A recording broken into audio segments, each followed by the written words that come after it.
Fox Sports. We are Baltimore.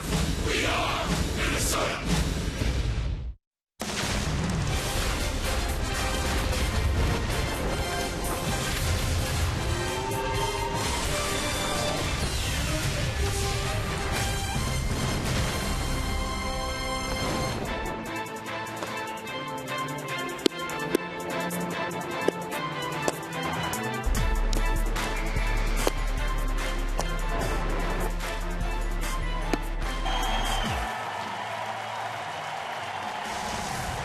Offense has been the story of the series so far. That might change today. Max Scherzer, last year's Cy Young Award winner in the American League, will go up against Kyle Gibson, a quickly emerging potential ace for the Minnesota Twins. The teams have combined to score 56 runs in the first 3 games of this series. The Twins have won 2 of those 3. They try to make it a series win against the 3-time defending division champs here this afternoon. Welcome to Target Field with Jack Morris. I'm Anthony LaPanta. The Twins will be trying to solve Max Scherzer, and they'll be hoping for more of the same from Kyle Gibson, who's had a remarkable second season for the Twins. After winning just twice in 10 starts last year, he's 11-9 this year for Minnesota. Kyle Gibson has the ability to win every game he goes out there. I think he's shown that his velocity and all his tools are good enough. What happens with Kyle is every once in a while he lets his command get the best of him, and the innings kind of snowball in a hurry, and he gives that multi-run inning, and that's been a problem for him, the kind of a thorn in his side. He needs to somehow manage those kind of innings better and just do what he does. Get right back into the game and refocus. I think when he learns that to a degree where he's able to adjust, Kyle will be a guy that consistently can go out and give you a chance to win every single day. As you saw by those numbers, when he's on, he's been really good, almost unbeatable. The Twins will hope for that from their right-hander today. Up next, Dick Kramer and Bert Blyleven with a preview of his mound opponent, Max Scherzer of the Tigers.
This organization is about winning 100%. We believe that we have a talented team and that we can win. It's not that we're cocky, we're confident. We have a good team and we have the players and the pitching and the hitting. It just comes down to us executing.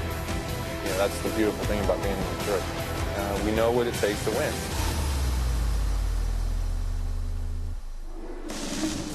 Things get tougher for the Twins as they take on Max Scherzer this afternoon. Tied for the league lead in wins with, among others, Phil Hughes and the reigning Cy Young Award winner taking them out here at Target Field. Dick Bremer, Bert Blyleven for the final game of this series and final game of this long homestand. And it does get tougher for the Twins, who've enjoyed hitting against this Detroit pitching staff for the most part, but Scherzer's a pretty tough customer. Might be a little tougher this afternoon for the Minnesota Twins offense. That has been swinging a hot bat because this guy last year, 21-3, 2.9 earned run average, off to another great starter, trying to finish another great season. 14-4 for Scherzer, second in the American League in strikeouts behind teammate David Price. He has had success against the Twins, and 7-2 lifetime, and he's pitched very well here at Target Field. This will be yet another losing homestand for the Twins. The problem hasn't been with the lineup producing runs, and what's been particularly encouraging, I think, the young guys who've been infused into this lineup are the best hitters right now the Twins have. Yeah, you have to start with really Escobar at short. He's getting a chance to play on a regular basis, and he's producing, but of course Vargas has come up and he's made an impact on the offense. Arcia really starting to come into his own, and then Danny Santana taking over in that leadoff spot has done an outstanding job. All four of those guys, especially in this three-game series so far, or first 3 games of this 4-game series, have all had very good at-bats. And they're all in the lineup today as the Twins hope to win a series against the Detroit Tigers.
play golf somewhere. My favorite home-cooked meal is a good pasta, meatballs, chicken, whatever it is. I'm a big pasta guy.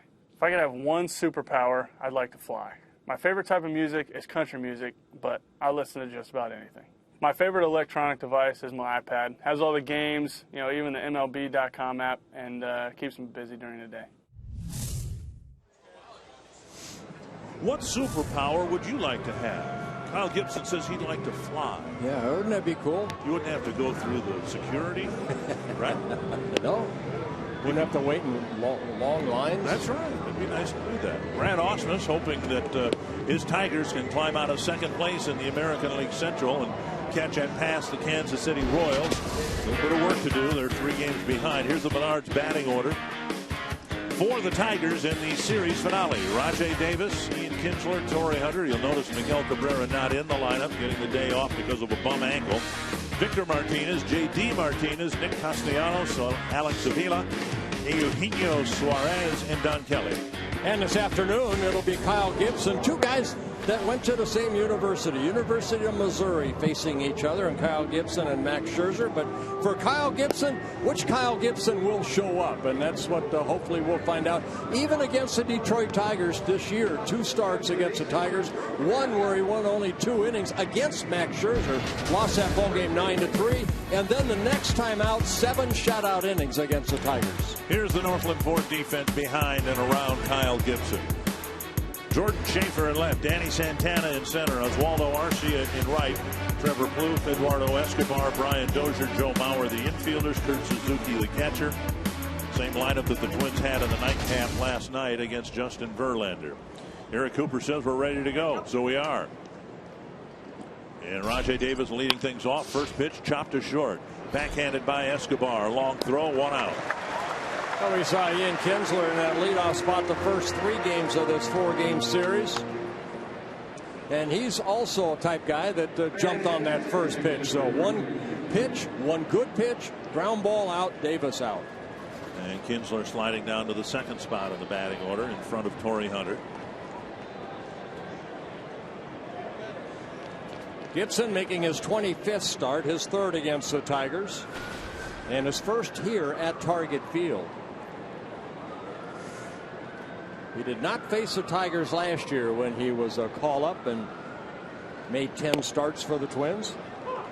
Strike 1 to Kinsler. Gibson, 26 years old.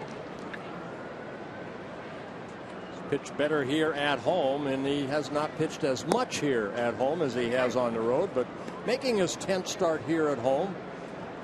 Good earned run average here at Target Field at 3.79, and 15 road starts, an ERA at 4.4.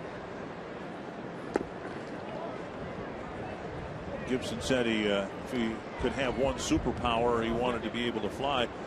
Being able to predict the future might come in handy for him, because he's just been so inconsistent. With some very, very good starts, and then when the starts haven't been very good, they've been equally bad. When he has been good, I mean, 8 starts he has pitched 6 or more innings of shutout baseball, and in 8 of those 24 starts he has not allowed a run, and his record is 5-0 in those starts. And then we have seen the other side of Kyle Gibson, where he has struggled. Last start against the Indians, somewhere in between, looked like he had it going for a while, but then the final numbers: 5 earned runs, 5 1/3 innings, 8 hits, 2-2. And Kinsler chops another one foul. Today's Cold Hard Facts brought to you by Frost Brewed Coors Light, and you can see what we were talking about graphically. Kyle Gibson in his wins with a very good ERA, and then well, Lincecum right now might be taken out of the Giants rotation. He's going through one of those bad stretches. I think what made Gibson start last time kind of frustrating for him, because the Twins scored 5 runs in the bottom of the first inning against the Cleveland Indians, and Trevor Bauer, and then Bauer settled down, but Gibson just kind of gave up runs all the way through the 6th inning, left in a tie, and got a no decision. And a strikeout of Kinsler, finally 2 away. Well, he relies, Gibson, on ground ball outs. So he already got one off the bat of Davis here. Picks up a strikeout. His 79th on the season in 140 innings pitched. Good sinker right there. 2 down for Torrey Hunter. Bases empty for the Detroit right fielder. Still getting a good round of applause here. A man that wore a Twins uniform and was loved by the fans by his enthusiasm and the love of the game and what he gave back. Knocked down by Gibson. He recovers, and Hunter's gone on one pitch. And it's a quick 1-2-3 first inning for Kyle Gibson.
First blood against Max Scherzer. Gardenhire very pleased with his lineup now that Joe Mauer's back in it. The run production the Twins have provided. Here's the batting order. And again, it's the same as the Twins ran out there last night against Justin Verlander. Danny Santana highlighting and headlining and frontlining the Menards batting order. Brian Dozier, Joe Mauer, Kenny Fargas, Oswaldo Arcia, Trevor Plouffe, Kurt Suzuki, Eduardo Escobar, and Jordan Schaefer. Let's take a look at the Mall of America scouting report on Max Scherzer. Now, he changes speeds extremely well. He's had success against the Twins over his career, and he turned down a multi-year contract from the Detroit Tigers. He will be a free agent at the end of the year. 14-4 on the year for Scherzer. 6th most innings pitched in the American League, 2nd in strikeouts. 1 strike to Santana. And now a ball. I beg your pardon. That called a strike at the knees. If that's going to be a strike from Eric Cooper, be swinging the bat, boys. Well, looked a little low.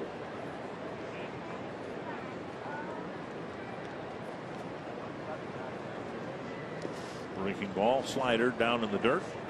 What I like about Scherzer, you don't see too many guys go over their head anymore in their delivery, and Scherzer does that as a balance point. He stays back nicely, and we'll go over his delivery at maybe 2nd or 3rd inning, but does a good job of getting to the balance point and a good follow through. 1-2. And now 2-2.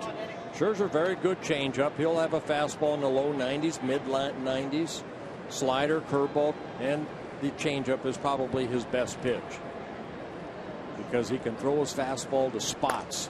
Chop to the right side. And Santana retired, 1 away. That being the changeup right there. Northland Ford defense for the Tigers without Miguel Cabrera. Tweaked an ankle injury last night. J.D. Martinez in left. Rajai Davis in center. Torrey Hunter in right. Castellanos, Suarez, Kinsler, Kelly, and Avila. Twins are sending 3 right-handed batters up against Scherzer today in his career. He's been awfully tough on right-handers, giving up just a .220. Yeah, this year right-handers hitting only .214, .231 overall. He's given up 15 home runs, only 4 to right-handed hitters, and left-handers hitting .246. Up and in, ball 1.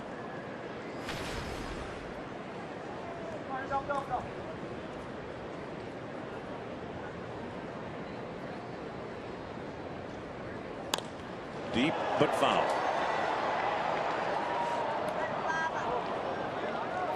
One and one.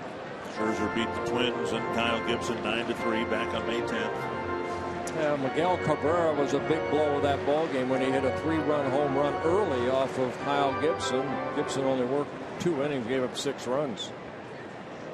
So Cabrera not in the lineup today. There's a bunt to the backstop. 1-2. Dozier leading the American League with 91 runs scored. Also third in the American League in walks with 75.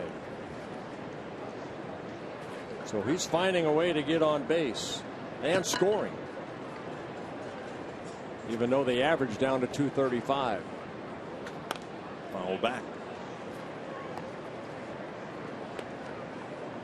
Scherzer on the season has given up 60 earned runs, 10 of them in one game in the middle of June against Kansas City.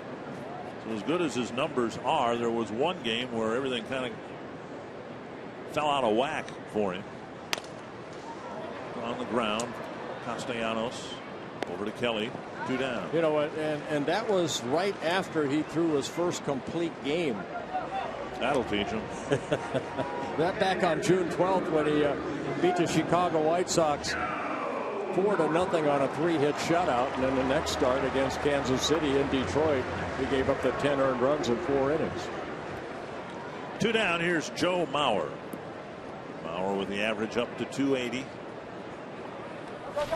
And if he hits the ball in September the way he has in August, pretty good bet he'll end up with a batting average in the 300s again. 8 hits and 28 at bats against Scherzer for Joe Mauer with a home run. And in August, Joe hitting .340, driven in 11 runs.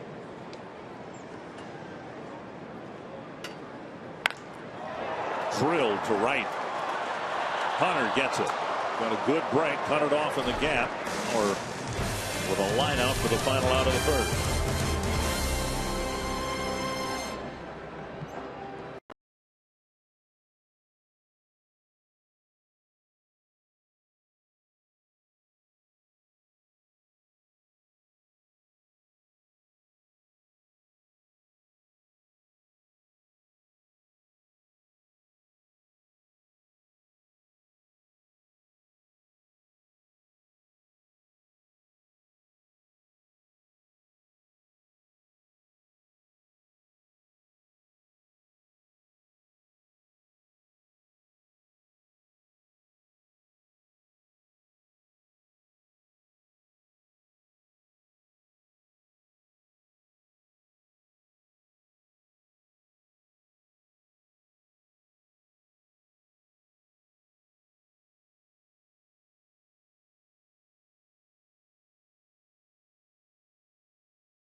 At the State Fair on the corner of Carnes and Underwood at the Shrimp Shack. Everybody's come to the fair. Everybody's probably had a corn dog, right? Here's a new twist, a brand new food item called the Shrimp Dog. Instead of the hot dog inside, there is rich, succulent shrimp and a chipotle raspberry dipping sauce. This is going to be a really fun item. The Shrimp Dog at the Shrimp Shack. Oh, yeah. Keep eating, Kevin. Victor Martinez will lead off the second for Detroit against Kyle Gibson. Pepto-Bismol. Ball 1 to Martinez. Be followed by J.D. Martinez and then Nick Castellanos.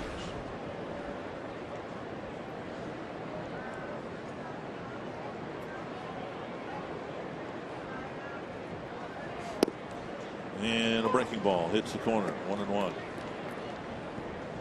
Gibson's ERA 4.13. A little bit better than the overall team ERA of 4.40.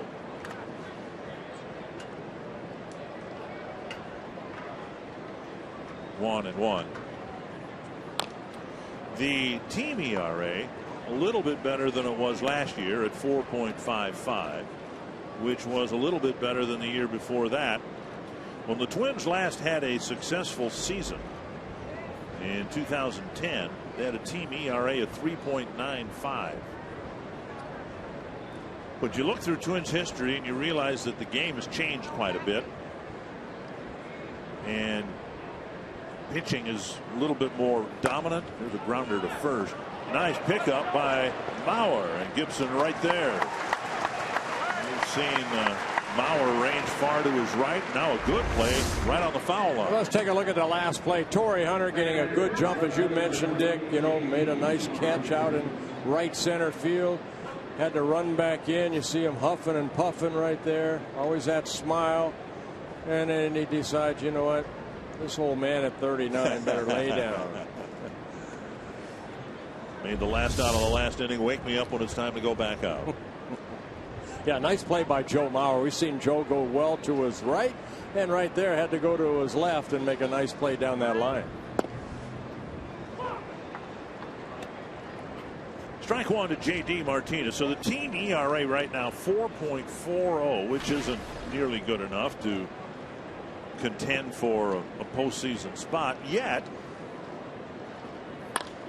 Ball hit up the middle, a base hit.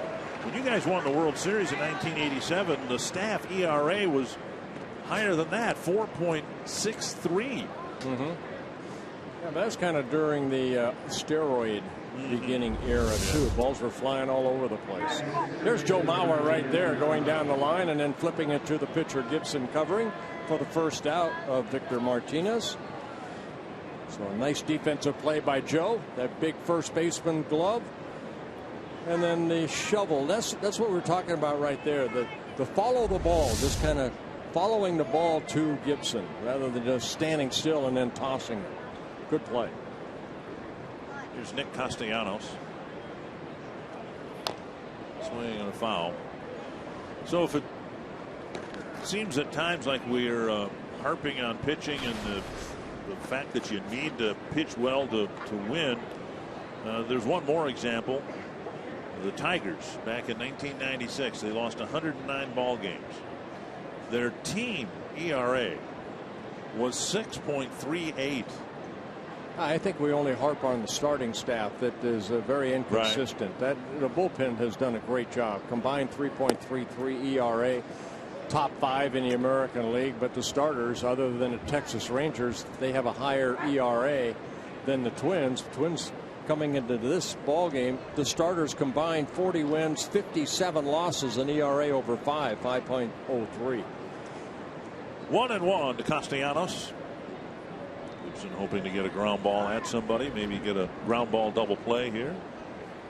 Inside, 2-1. And Ron Gardenhire even mentioned last night, you know, I mean, Trevor May went 5 1/3 innings, gave 11 hits, 5 runs. He said, you know, that is better than what we have seen, but still a long way to go if you want to be a starting pitcher and be consistent. And that's what you're looking for, is just consistency out of the starters. Give me 6 innings. Anything beyond that is a bonus. Sad to say, yes. 2-1. And now 3-1. Avila on deck.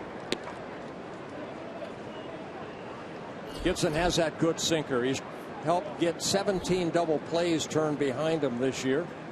Falling behind here, but he has that sinking fastball, a 4-seam fastball, a slider, and a changeup. Also mixes in a slow curve once in a while.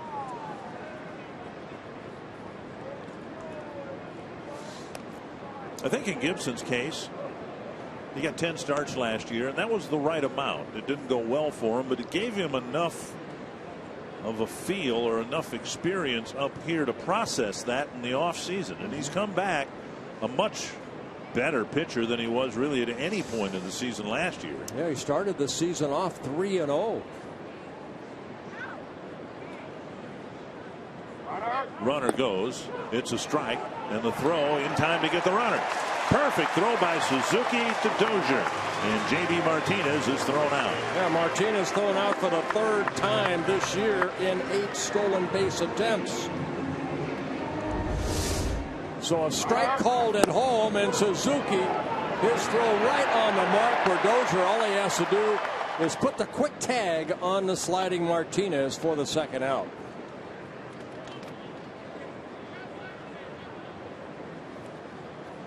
Three and 2 now to the batter with the bases empty.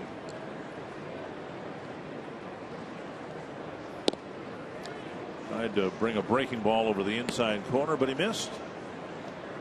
And Castellanos goes to first for Avila. Businesses of all sizes gain a competitive edge when they bring clients to a Twins game at Target Field. Can take advantage of everything that Target Field has to offer before the season ends. From private suites to special group seating, find out how to entertain your best customers and prospective clients here at Target Field. Call 800-33-TWINS or go to twinsbaseball.com/groups. Here's Avila. Avila and Brian Holiday each catching 2 games in this 4-game set. Strike 1.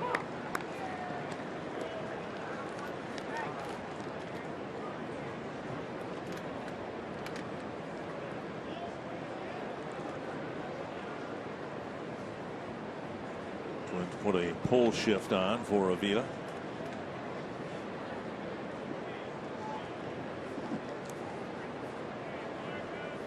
Swing and a miss, 2 strikes. That's just kind of like coming home for Trevor Plouffe, who was a shortstop in the Twins minor league system before moving around once he got up here. So Plouffe can be excused if he's looking around going, yeah, this feels good. I like being here.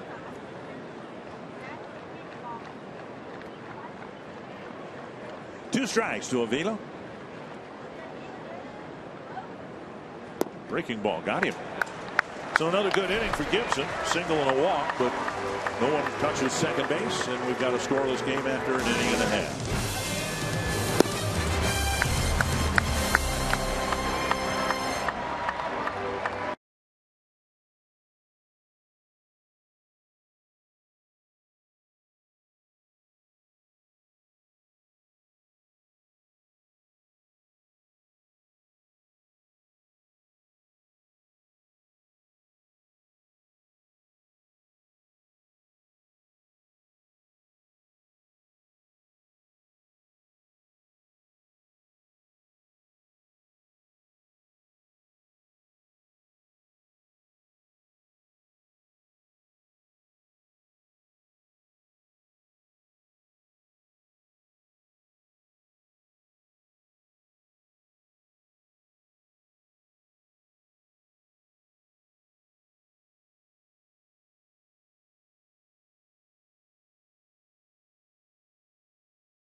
Kyle Gibson, the opposing pitchers here tonight, both following in the footsteps of Tim Laudner at the University of Missouri. The Mizzou Tigers out of Missouri. Scherzer, Arizona Diamondbacks #1 pick in 2006. Kyle Gibson, Twins #1 pick in 2009.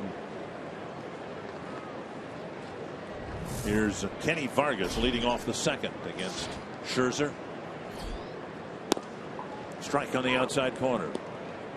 We were talking before the game. There might be a pretty interesting balloting in August for the American League Rookie of the Month. Now, Jose Abreu has, I think, won just about every monthly award.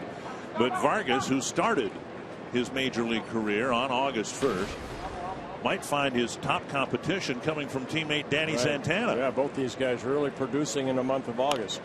At the end of the bat foul, an off-speed pitch, 1-2. Now Santana has a lot more plate appearances than Vargas, so he has had a chance to see some of these pitchers for the second time. But all these starting pitchers are new to Kenny Vargas. Checked his so swing. he's got to learn. And he's done a very good job of not missing too many pitches. And again, that's what was so impressive. He got a hit against Verlander last night, but against Corey Kluber in the Cleveland finale, a home run and a big double, and a called third strike there. Scherzer delivering a fastball at the knees, one down. That'll bring up Arcia. Time now for you to tweet your photo using hashtag NorthFanPhoto for a chance to have it shown in an upcoming broadcast brought to you by AT&T. Yeah, Scherzer picking up a strikeout. Now he's second in the American League. He came into the game tied with Corey Kluber with 205. His new teammate David Price leading the American League in strikeouts with 221. Here is Arcia. Ball one. And it might be a coincidence and it might not last long, but it sure seems like Arcia is rounding into a more complete hitter since Vargas was called up. Swing and a miss, 1-1. Competition's always nice, especially when Twins have a lot of kids now from Latin America. They seem to really communicate well and get along really good, pull for each other. And 1-2 now to Arcia.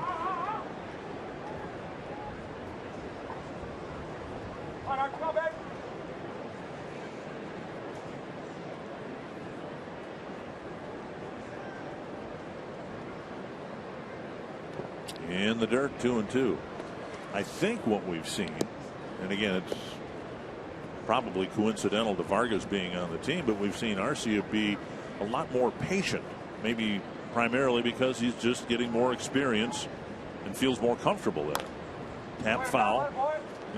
For most of this year, there was very little time elapsed between strike 2 and strike 3 with Arcia. And now we've seen, by and large, much better at bats. I remember he started the season, had that wrist injury, and then ended up getting optioned down to Rochester and then recalled the latter part of May. So the wrist may be feeling a little bit better, but every major league plate appearance also has helped. He's faced Max Scherzer only 3 times, and he's been able to get a couple hits.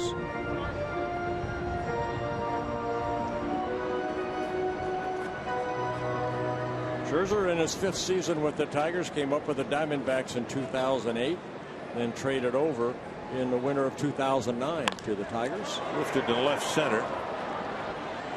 J.D. Martinez with the catch. 2 down. Let's go to Jamie Hearn.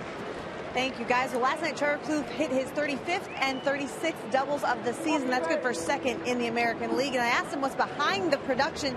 He said back in 2012 when he hit 24 home runs, he tried to pull the ball all season, but this offseason, he really wanted to become a more well-rounded hitter and be able to use the whole field. So he worked with Tom Bernansky to develop an approach and a routine in spring training. And he told him, when the inevitable slumps come, I don't want to panic or try to change too much about my stance or my swing or anything like that. And Bruno agreed. He said, stick with what's working for you.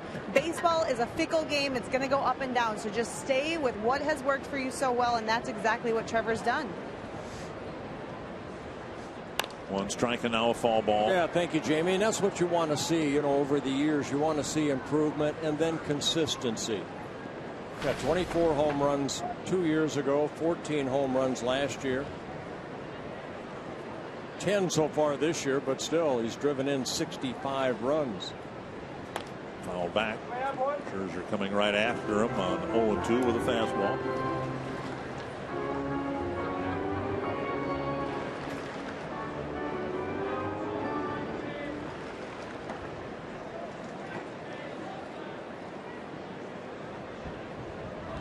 in the dirt, 1-2. Scherzer, 30 years old, born in St. Louis, Missouri. Last year's Cy Young Award winner in the American League. 32 starts, 21 wins, only 3 losses. ERA at 2.9. Toward the hole. Castellanos sidearms his throw, and Kelly digs out a one-hop throw to end the second inning.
North is presented by Century Link, your link to what's next. By Northland Ford. Visit northlandford.com and your local Northland Ford dealers today. And by Grand Casino. The best stories start here. No score through 2. Eugenio Suarez will lead off the third for Detroit. We haven't been able to say that so far. This is game 4 of the 4-game series. Line to left, and one hop. Schaefer retrieves the ball. A leadoff single for Suarez in the third inning. Fox Sports Supports is proud to support Stand Up to Cancer's 4th annual star-studded telecast. Catch the fundraiser featuring music performances and stars from film, TV, and sports in a momentous and inspiring stand against cancer. September 5th, 7 o'clock Central on Fox Sports 2. That guy watched for the bunt right here from Kelly. Trevor Plouffe playing a little bit behind the bag. No sign of bunting. Ball 1. Kelly making the start at first base for Cabrera. Cabrera in his second ground ball double play that he hit into last night. Hustling down the line, hit the first base bag a little awkwardly, tweaked his right ankle, and Tigers have an off day tomorrow. Brad Ausmus thought it would be best to give him the day off. Runner goes, the ball hit to center field, and Santana with the catch, and Suarez retreats to first. 1 down.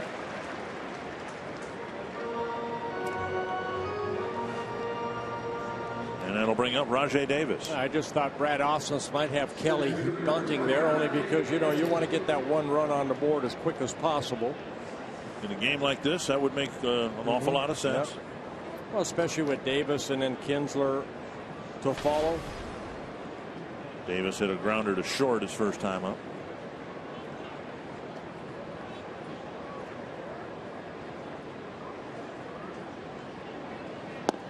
And it's Davis squaring to bunt and taking ball 1. Yeah, Davis and his speed, he will bunt at any time. Looking down at Dave Clark, the third base coach.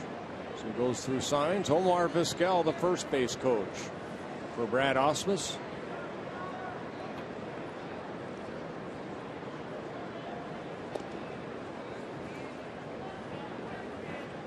Suarez checked at first.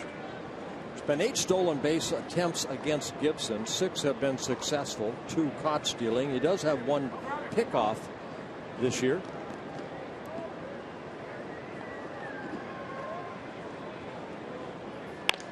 Liner to left and a base hit. First and second, 1 down. That ball left up right there, breaking ball, and Davis knocking it in the left field. 3rd hit off of Gibson. All singles. That's what Trevor May ran into, a flurry of singles in the ball game last night. Breaking ball for a base hit, and now first and second, Kinsler at the plate. And a long at bat with Gibson, who ended up striking him out with a sinker.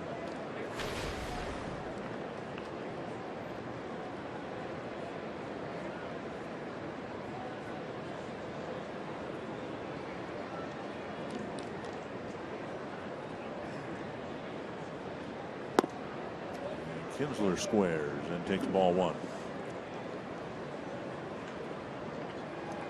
And that brings Trevor Plouffe in about even with the bag now. He's playing a deep 3rd base.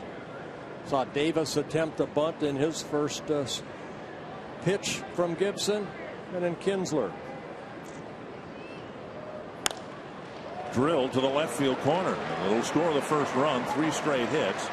And Schaefer's throw comes into second base. Kinsler with an RBI single. And that's where you want the throw to go into. Keep the double play in order. Kinsler picking up his 69th RBI on the year.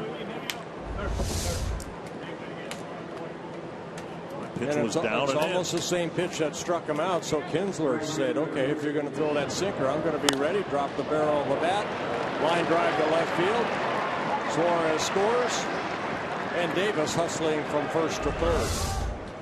3 singles and 4 at bats here in the 3rd inning, and now Hunter. With a 1 hopper off of Gibson. Gibson found the ball, threw him out to end the 1st inning.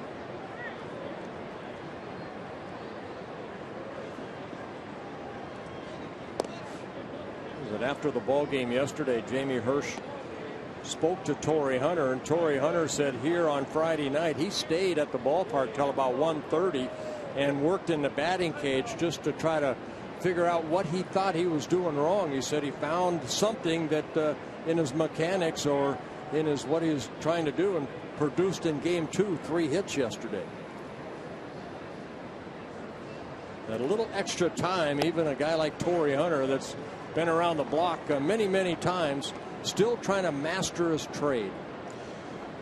He said Brad Ausmus told him he was not going to play in the first game, so Torrey took it upon himself to spend a little extra time after the game. 4th on the team in runs batted in, trying to drive in at least 1 here in the 3rd. That'll get the job done. Another base hit, 4th of the inning. Garcia's throw coming through, and Hunter with a base hit, making it a 2-0 ball game. And the Tigers doing the old first to third on Kyle Gibson. Torrey picking up his 69th RBI of the year. It's kind of hard to argue with the location of the pitch. Well, pitch down good. Credit Torrey Hunter dropping the barrel back, as Kinsler did. This time Torrey going the other way, and Kinsler going from first to third.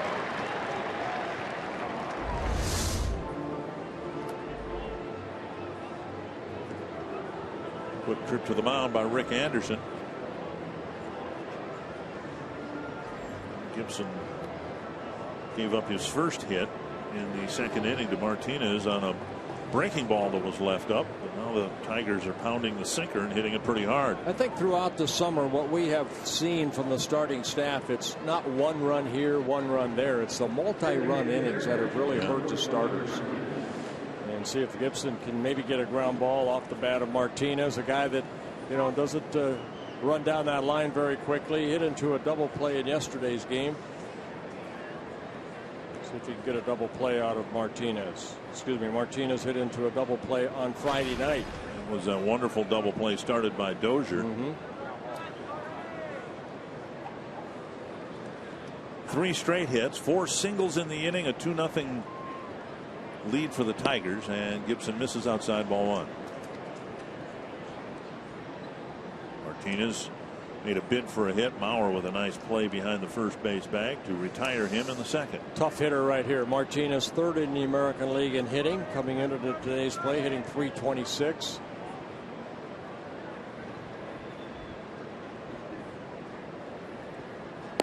And outside 2-0.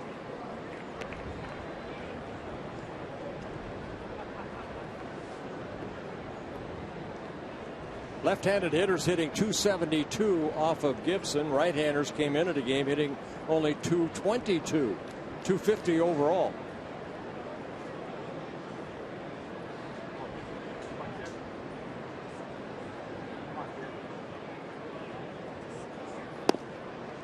Two and one. First two innings went really well. 6 of 7 first pitch strikes, but so far this inning, of the 6 batters, he's fallen behind on 5 of the 6.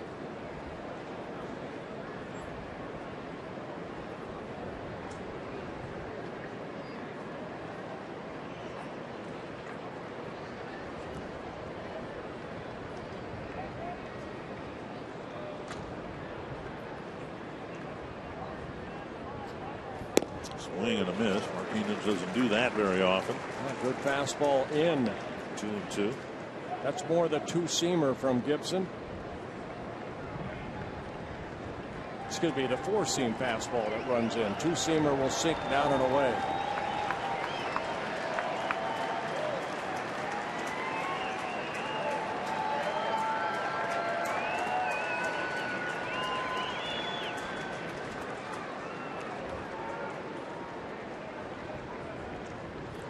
Two and two.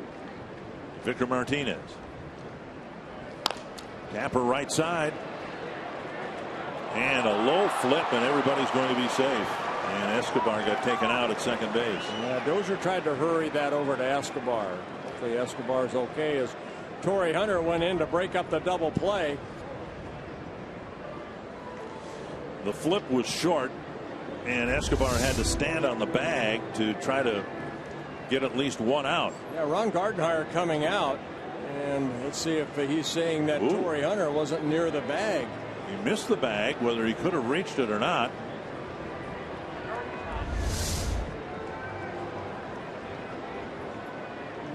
And already pointing to where the slide is. Hal Gibson, the second base umpire, discussing it with Ron Gardenhire. I think Torrey could have reached with his hand if he had, but he had no intention of going into the bag. He had intentions of trying to upset Escobar's throw toward first. So I think right there he could have reached the bag, but I think that's a good slide. I really do. It didn't come up spike high. He went in hard to try to break up the double play. Ron Gardenhire with some words with Tom Hallion. That'll be an error charge to Brian Dozier. It's his second of the series. Credit Martinez with an RBI, his 81st of the year. Kinsler scoring on the play.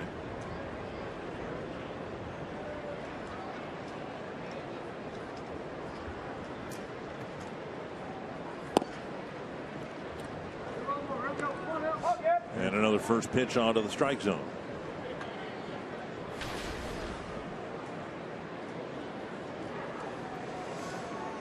Well, as Dozier's there in game 1 yesterday that led to 3 unearned runs. Johan Pino after that gave up 3 straight hits. This is all the makings of one of those innings for Kyle Gibson. 4 hits, an error, still only 1 out on the board.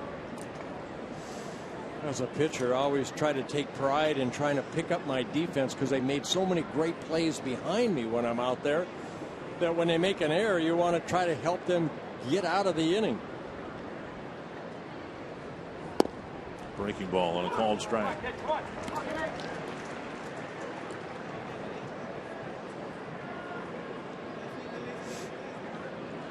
J.D. Martinez picked up the first hit of the ball game with a 1-out single in the second inning. Lined the ball up the middle.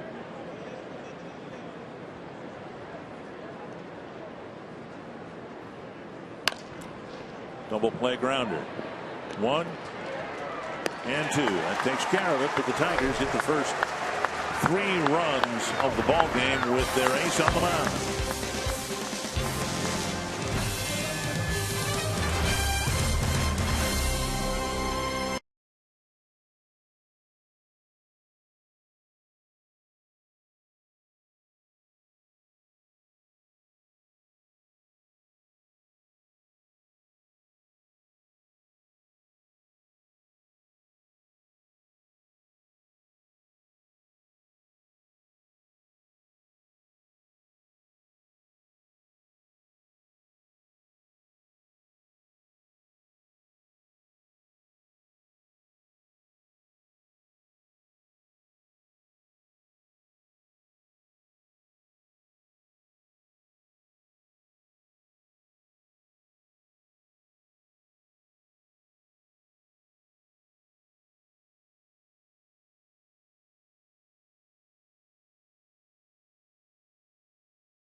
Detroit in the series finale. Bottom of the 3rd coming up. Our Carsoup.com trivia question: who are the 4 Tigers to win the American League Cy Young Award? Now, David Price doesn't count because as of today, he has not won the Cy Young as a Detroit Tiger. We're talking about Tigers. And all we need is 1, right? Yes. Well, I think we can go 2 for sure. Okay. Verlander and Scherzer. And Suzuki now will lead off the 3rd. Twins still looking for the first base runner against last year's Cy Young Award winner. And I remember back in 1984 they had somebody that won the Cy Young Award. Now, I believe by 1968 they had split the award, 1 for each league. So I think I know who the other guy is too. Off the outside corner, 1-1. Was it what year was it? Jim Cott won 25 games, I think, in '66. But back then they had 1 Cy Young Award winner for both leagues, and Koufax won another one and beat Jim for the Cy Young Award. 1-2. Suzuki, Escobar, and Schaefer in the 3rd inning. Kitty, kitty, kitty. Suzuki 2 hits in 5 at-bats against Scherzer. One of the 2 hits, a home run. 2-2. Scherzer really, when he pitches, he looks loosey-goosey. I mean, just gets to that balance point and just kind of all over the place, but got a good follow through. Going straight over his head, getting to that balance point. And then kind of whipping that ball right there. You'd almost say that's a low 3/4 delivery, wouldn't you? I mean, it's not classic over the top. It's somewhere between sidearm and 3/4. Yeah, he does a good job of keeping that left shoulder in and keeping the hip even with his body so he can deliver right toward the catcher.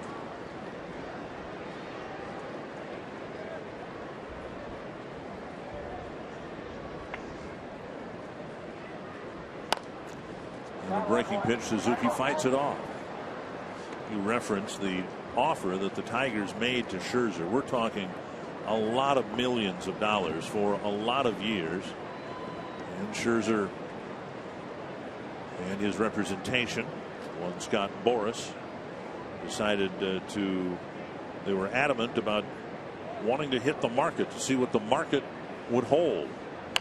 It's a big gamble when you're offered as much as they say that the Tigers offered him, because you don't know. You could go out there and hurt your elbow or whatever. But he's had a very successful year again following what he was able to do last year, winning the Cy Young Award. He has said that he feels he's pitching better this year than he did last year.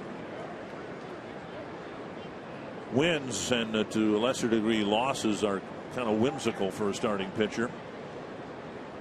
Ooh, nearly hit him. In other words, you can pitch really well and not get a win. And sometimes you can maybe not pitch so well, but you'll still get the W. He came into the ballgame 6th most innings in the American League, 176. David Price, his teammate, with over 200, but only 150 hits in 176 innings pitched.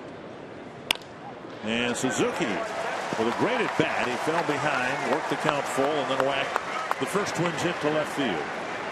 You saw Dave Dombrowski there. Some say that one of the reasons the Tigers acquired David Price beyond this year is that they intend on offering Price similar money that they offered Scherzer, under the assumption that Price would say, sure, I'll take that kind of money, and that Price fits into Detroit's long-term plans when it has become apparent that Scherzer does not, at Scherzer's choosing. Here's Escobar. Strike one. Escobar with a great series. Average climbing up to 284.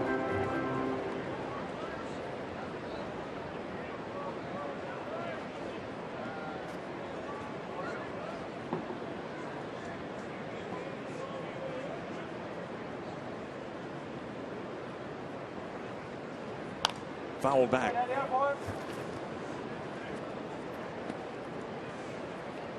Scherzer staked to an early 3-0 lead. 87 wins, career wins for Scherzer, and 191 major league starts. One complete game, that coming earlier this year. 49 losses, career earned run average at 3.58.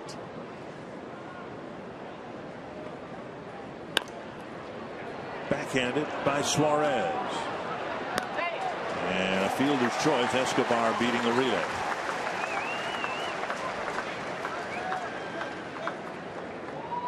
And the speed of Escobar stayed out of the double play. Suarez, nice backhanded play, quick flip over to Kinsler.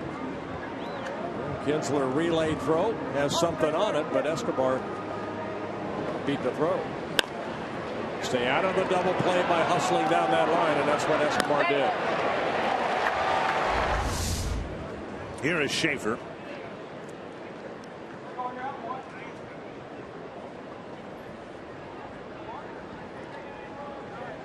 Twins trying to take advantage of a leadoff single, but now a runner at first with one out.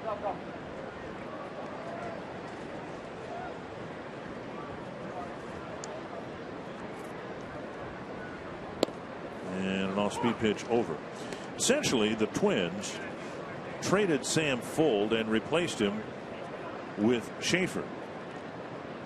And Schaefer has done pretty much what Sam Fuld did in terms of hitting, getting on base. He comes into this game with an on-base percentage of .379, which is very good.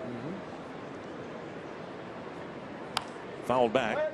The average .280, but that's just in 50 at bats. But he's drawn 8 walks, stolen some bases, 8 of them, in fact. Yeah, 14 hits in those 50 at bats, 3 doubles, a triple. How long it lasts remains to be seen. The Twins really got more than they bargained for with Sam Fuld. Were able to deal him for left-handed pitcher Tommy Milone. 2 strikes.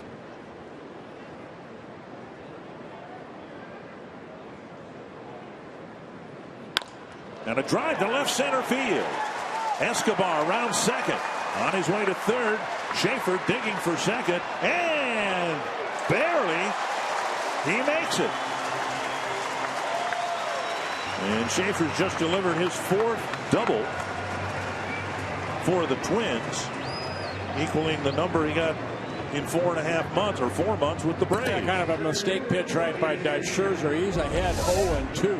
He's trying to go down and away, and the ball left up a little bit. You see Avila where he was sitting. Davis getting it back in, but Escobar over at third now after Schaefer's double. Kinsler dropped the tag on the base.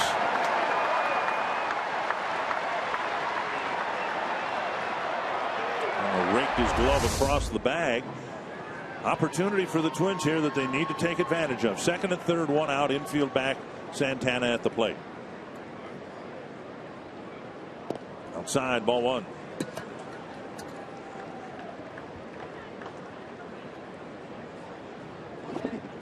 Santana with a bouncer to first, his first time up.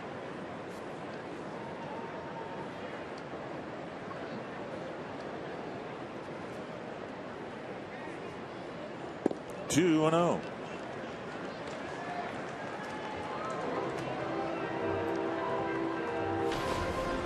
Santana not only hitting .323 coming into the game, but he's hitting over 300 from both sides of the plate.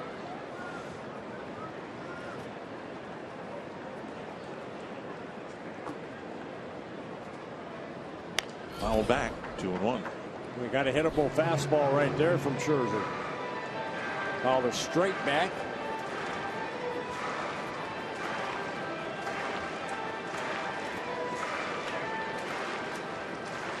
Santana with 3/5 the amount of at bats as Brian Dozier. Dozier leading the league with 91 runs.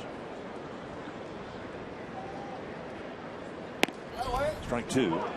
And Santana with 47 runs in 71 games. And you like to see that because that's what you'd like to see from a future leadoff hitter as he is now. And Scherzer going up in the zone and getting the call from Eric Cooper, home plate umpire. 2-2.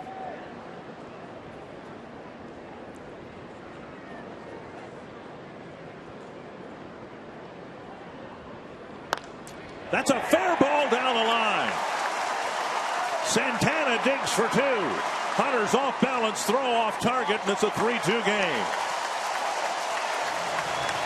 Santana hooking a wicked liner past Kelly for a 2-run double. Well, we saw the Tigers hit a couple low pitches off of Kyle Gibson, and here looked like a slider that was going down and in. And we have seen Santana on that low pitch drop a barrel of a bat. Exactly what he did right here. Look at the location. Not a bad pitch, but he got it really before it broke as far as down in the dirt. And he lined that ball right down that first baseline. A 2-run double for Santana, his 17th double of the year. And just like that, the tying run at second with one away. Dozier at the plate.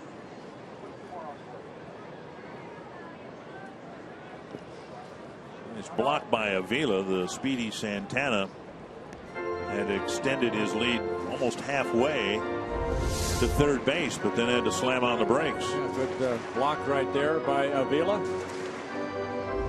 What helped set up this inning was Escobar, too, hustling down that line, staying out of the double play.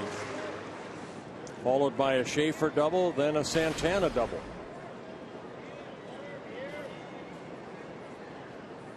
1-0 to Dozier.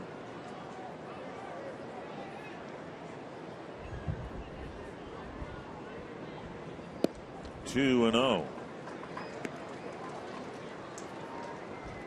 51 pitches for Scherzer. He's only retired 7 men.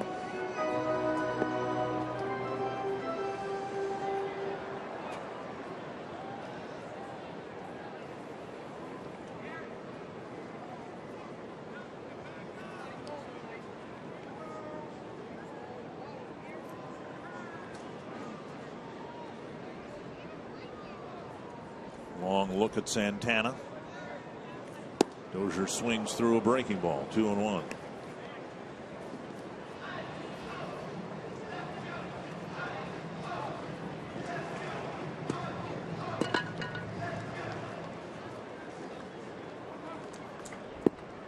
Last thing Brad Ausmus needs is a off start by Scherzer. The Twins have put 3 hits together to score a couple of runs in the third.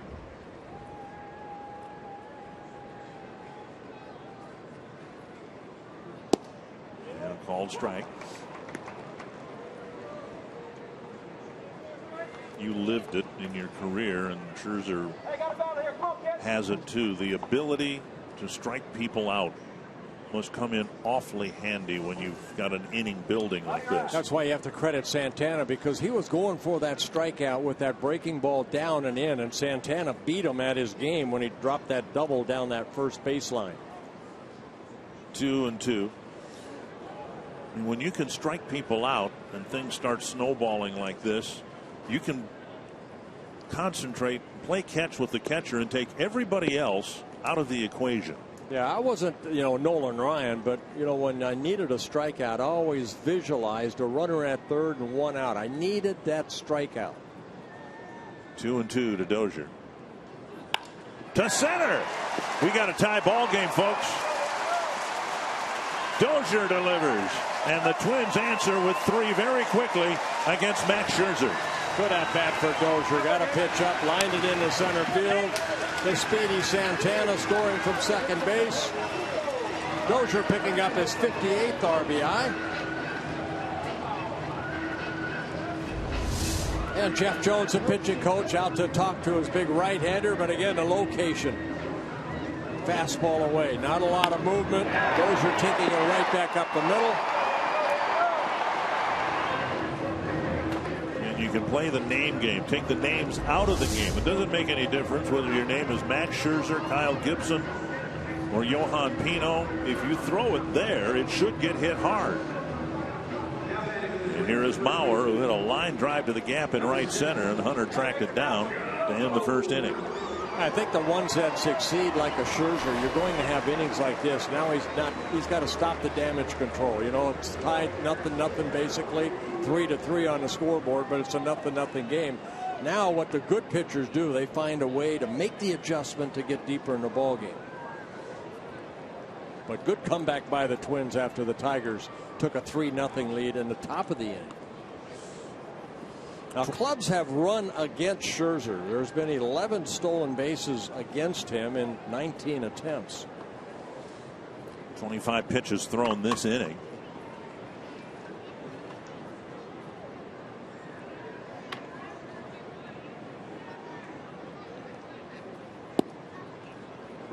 One strike.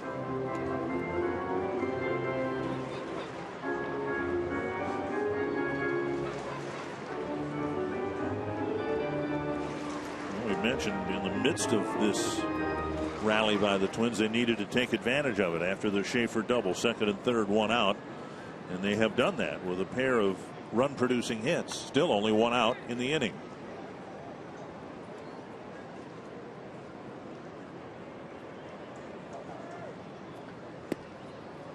Trying to tickle the outside corner with a breaking ball, missed. 1-1.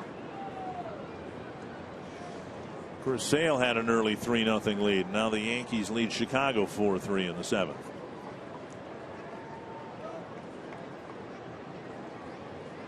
The White Sox lose and the Twins win. The Twins will pull into a tie with Chicago for 4th.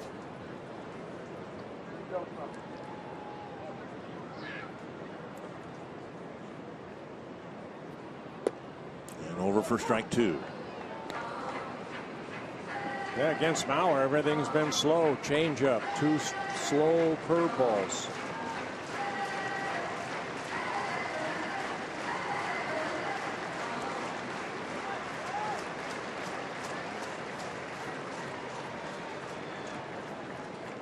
Dozier with 20 stolen bases at first base.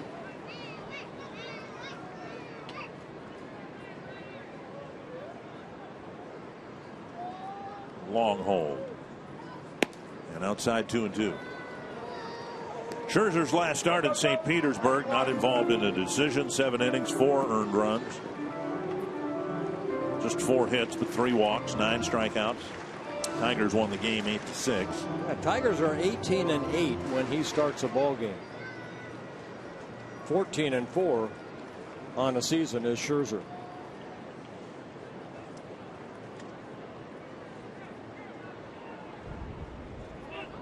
Dozier goes, and the pitch lifted foul. One thing I like to do when in anticipation of a game, and you look at the pitching matchup and imagine in your mind, maybe fans do it too, what's it going to take for the Twins to win? In this case, what's it going to take for the Twins to beat Scherzer? And you don't look at so much the line or his history this year in the games he won, but how did teams beat him? He's lost, taken 4 losses. The one we talked about against Kansas City when they gave up 10 earned runs, 2-2 to Mauer. Not miss the pitches that he gives you to hit. That's a big part of it. That's a big thing. And you have to credit, again, Santana hit a pretty good pitch, but the pitch to Dozier was up. He made a mistake to Schaefer. 0-2 pitch, left a fastball up. Schaefer hit the double. Inning started with Suzuki's base hit to left field. 2-2 to Mauer.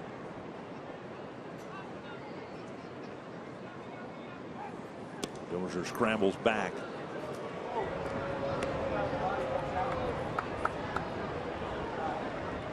You look at Scherzer's losses, and that was the conclusion you came to. He does give up some hits in his wins or his losses. You need to bunch them together, and that's exactly what the Twins have done here in the 3rd inning.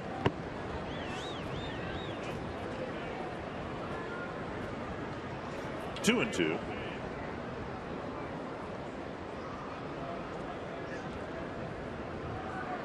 Again, a long hold.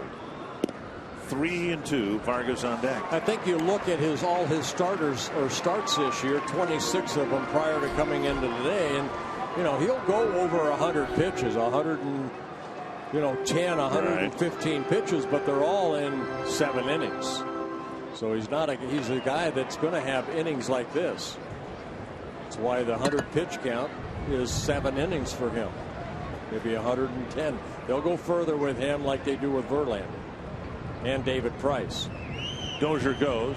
Mauer lifts a short fly to left field. And Martinez comes in to make the catch, out number 2. Went to the changeup on a 3-2 pitch, and Mauer, little out front, created that fly ball out. And now Vargas called out on strikes. One of the rare times Vargas has gone down without swinging. He took a fastball for a called 3rd strike.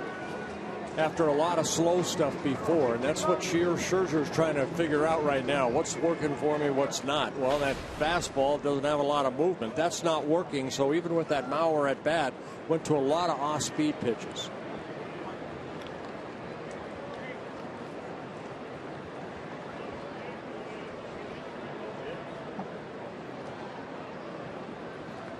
Fouled back. Waited on the off-speed pitch that time.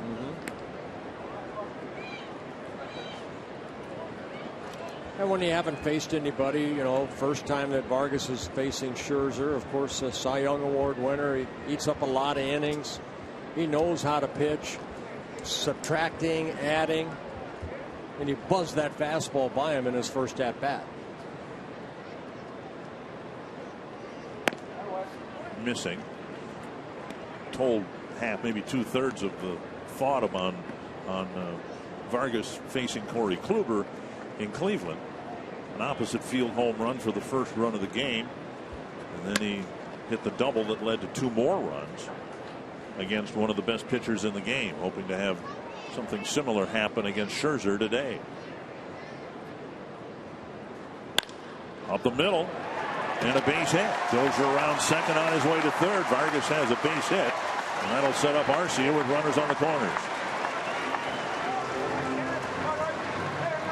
5th hit of the inning against Max Scherzer. I'll tell you what, both these pitchers are facing ball clubs that are both swinging really well at the plate. Tigers, best hitting team in the American League. Twins, they're having a very good month of August as far as offense.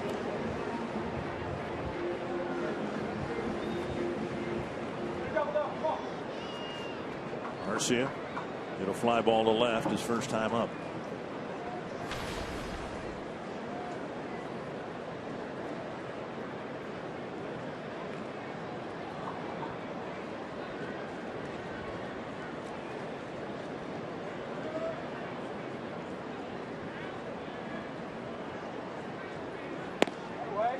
fastball taken, strike one. I guess another way to put it regarding Arcia and the improvement that I think the Twins are seeing from him. He used to be retired quickly and predictably and repeatedly with the same approach. Swing and a miss, 0-2, and now here we are with 2 strikes. But you know, he would so quickly be retired or struck out on 3 or 4 pitches, and pitchers would just get him out the same way time after time after time. I don't think we're seeing as much of that now. Well, he's having better at bats, but also, you know, he's a guy that Tom Bernansky doesn't want to take his aggressiveness away either. 0-2.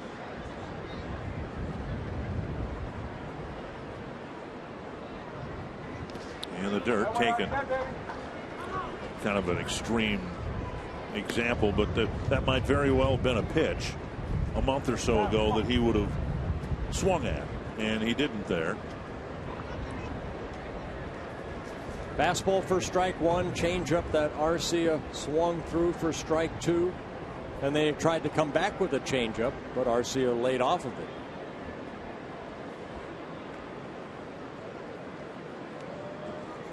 The Twins making Scherzer work here in the 3rd inning. A lot of pitches. Down and away, 2-2. Tried another changeup.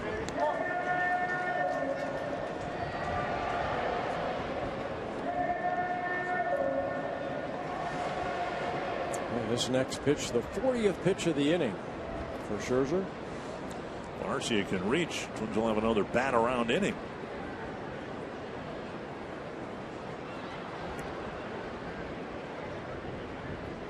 Three and 2. Kloof on deck.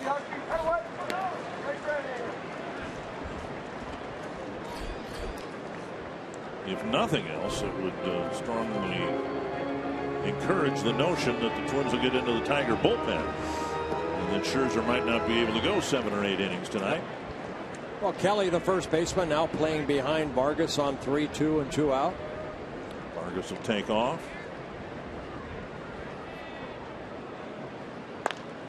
That is just foul. That was foul by about as much as Santana's was fair. Looked like he threw another changeup. And Arcia out front and almost over the bag, but foul.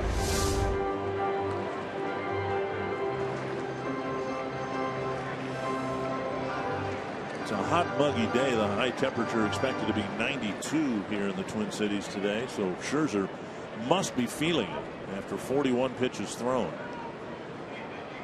Another 3-2 to Arcia.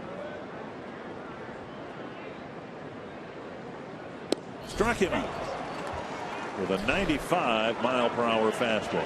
Tigers got 3 straight hits to score 3 runs in the top of the inning. Twins got 3 straight hits to score 3 in the bottom.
the Twins territory headquarters to entertain groups of 25 or more.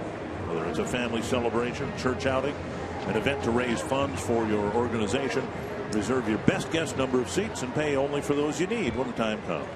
Find out more. Visit twinsbaseball.com or call 800-33-TWINS. Nick Castellanos will lead off the fourth, and a reprieve for Kyle Gibson, who gave up 4 hits and 3 runs in the third. And now Gibson needs to prove that there is good quality pitching on the other side of a bad inning.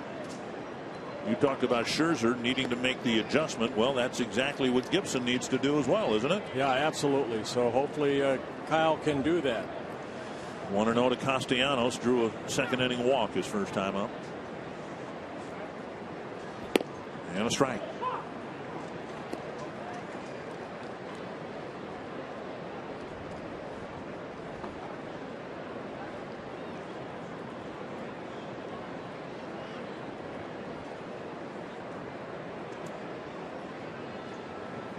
Pulled foul, 1-2.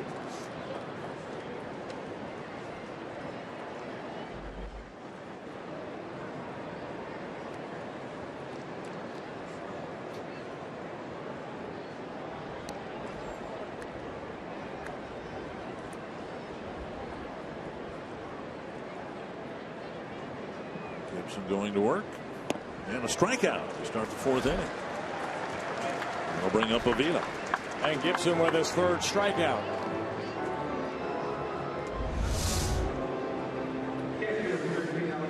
So a high breaking ball. And Gibson got away with it. Castellanos swinging through it. Avila went down swinging his first time up.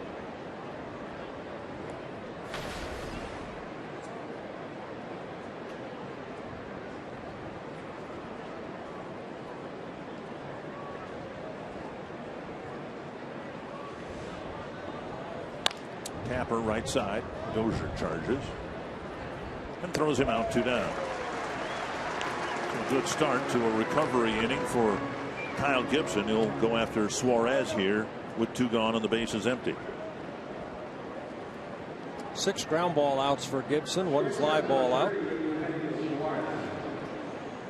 Suarez singled on the first pitch of the third inning and ended up coming around to score the first run of the game. Suarez having a good series. 5 hits so far in this series. Ball 1. Suarez just 23 years old, getting the opportunity to play short for the Tigers, getting called up on June 4th from AAA Toledo.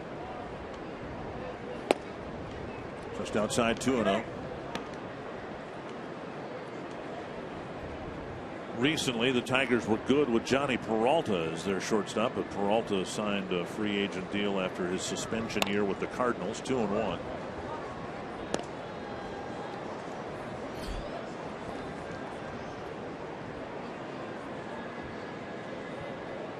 So new manager, new shortstop, new third baseman, new first baseman. It turns out a new center fielder now with the trade of Austin Jackson. Suarez gets his second hit against Gibson. That'll bring up the number 9 hitter, Don Kelly.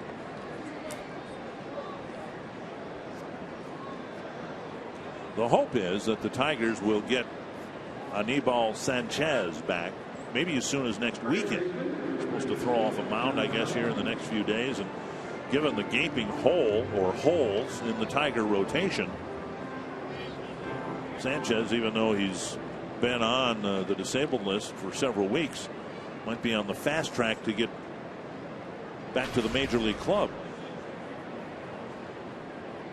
Kelly with a fly ball to center his first time up. Low, ball 1.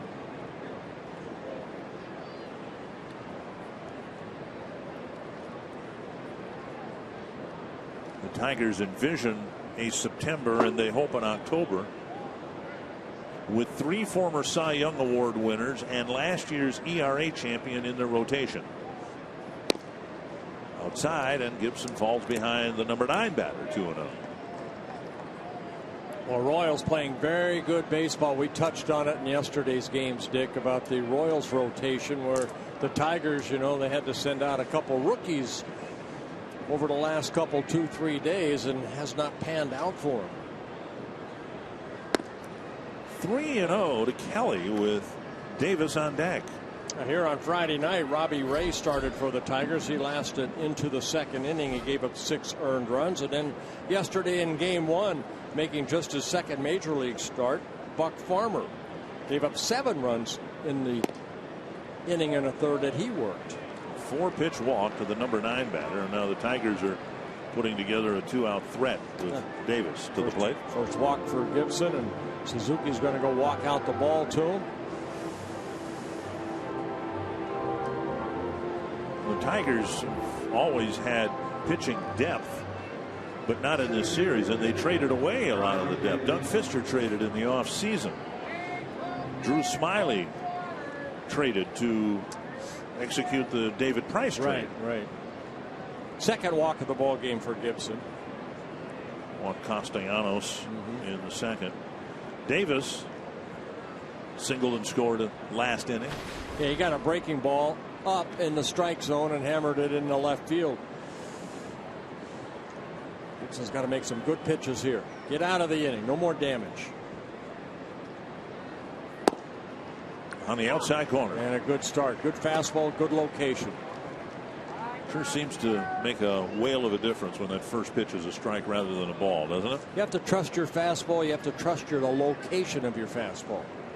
Saw Scherzer go fastball, but he left some pitches up. Twins took advantage of that. Gibson stayed down in the zone. Good fastball there. Had some sink on it. And Davis hit it foul. Now ahead in the count, 0-2.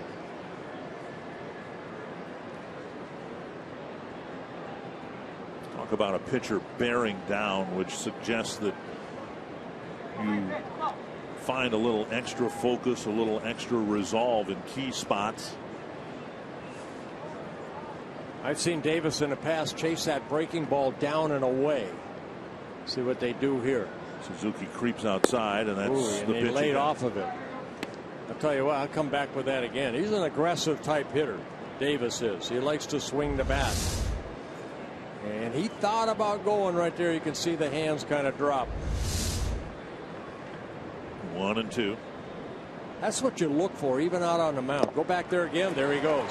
He got him. Nicely called. Yep. Nicely done by Gibson. Stay tuned for this important message from Mesh Betcher and Spin.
Good number for the Tigers, answered by the Twins. Well, I'll tell you what, some pretty good hitting by the Tigers right there. Getting a couple sinkers down and then getting base hits off of Kinsler and Hunter's bats that create runs. But the Twins came back with some very good at-bats. Good hitting by Santana, driving in a couple runs, and then Scherzer left a cookie out for Brian Dozier, and he scored the third run, which tied the game in the bottom of the third.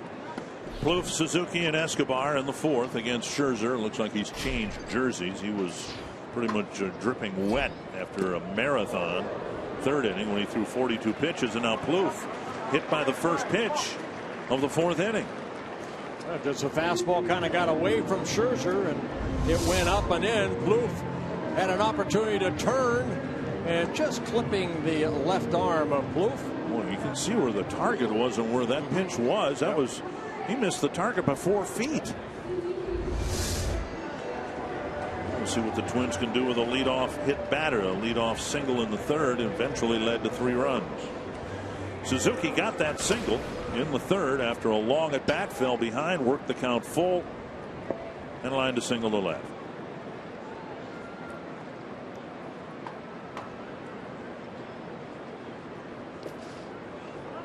Avila digs one out of the left-handed batter's box. Yeah, first 2 pitches here for Scherzer in the inning. First one hit Plouffe. The next breaking ball, Avila had to get out of that crouch to make a nice play to keep the ball in front of him and keep Plouffe at first. 42 pitches thrown in that third inning for Scherzer.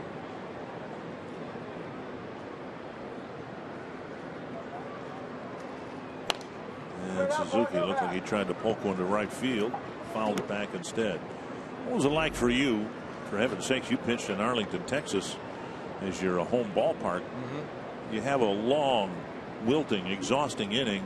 How tough is it for a pitcher to come back and find something to get him through the next couple? It was over 100 degrees down in Texas. A lot of times you go out there and you almost lost all your water weight the first couple 2-3 innings, and then after that you had to change shirts and whatever you had underneath that shirt almost every other inning. Swing and a miss, 1-2. But once you lose all that water weight, then you start to get stronger, because in Arlington, believe it or not, as hot as it was, that old stadium, there always was that breeze, and that seemed to help a little bit that came in from right field. It does look, as I said, the Scherzer changed jerseys after the third inning.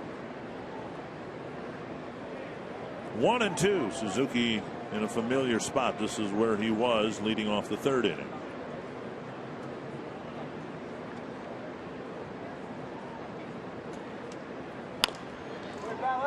And pounded foul.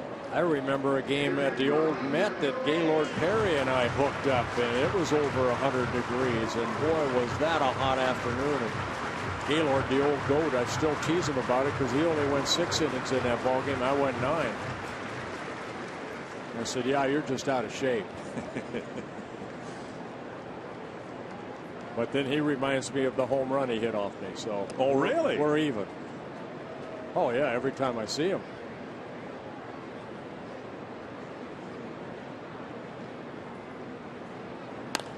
And Suzuki drives one to left, but Martinez is standing there, 1 away. And my comeback to Gaylord was, hey, 420 other guys hit one too. Don't worry about it. Let's go back to Davis's at bat with Kyle Gibson. Now let's do a little pitch by pitch. Gibson able to get strike one. That's a good fastball right there. Great location. And then a pretty good pitch that Davis fouled off, a sinker. Now watch Davis's reaction right there. Maybe Suzuki saw that too, but they go right back with it again and picks up the strikeout. Those are the little things that I love seeing up here, because that's pitching. That's setting up the hitter, but also seeing what that hitter is doing at the plate. That was a good strikeout for Gibson. Here's Escobar. Foul, 1 strike. Then you try to watch like Scherzer. He doesn't have his best stuff here, trying to maneuver himself to hopefully get into the 5th or 6th inning. By the pitch count, extremely high for someone that's pitched only 3 1/3 innings.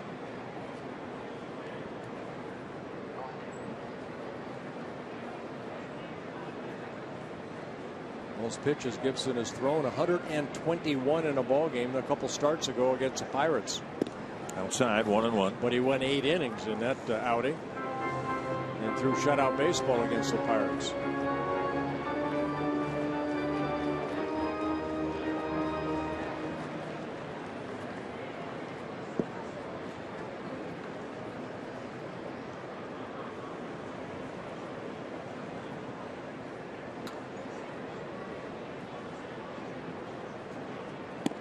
and a miss. 1-2. All right, here we go. Come on. Here I win it. Scherzer making his 14th career start against the Twins. 7-2 in his career against the Twins. 4.43 ERA, so Twins have had some success against him. And here at Target Field, he's 4-1 with a 3.0 ERA in 6 starts. This is his 7th career start here at Target Field. Swing and a miss. Rear back with a mid-90s fastball. And Escobar upset. 2 down. And Plouffe still at first. Join Fox Sports North at the Minnesota State Fair, brought to you by Grand Casino Mille Lacs and Hinckley, now through Labor Day. They are at 1311 Underwood Street, across from the Ballpark Cafe. Register to win tickets to your favorite hometown team's game. Pick up your $10 in Grand Casino Grand Play while supplies last, and record a free sports update. Log on to foxsportsnorth.com. Click on the More tab for complete details. I think if Scherzer could take one pitch back last inning, it was the pitch to Schaefer when he was ahead 0-2 and left a fastball up. Ball 1 to Schaefer here.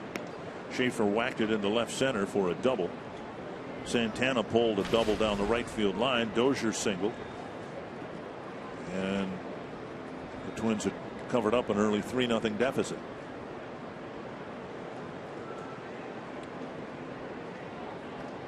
Change up, ball 2.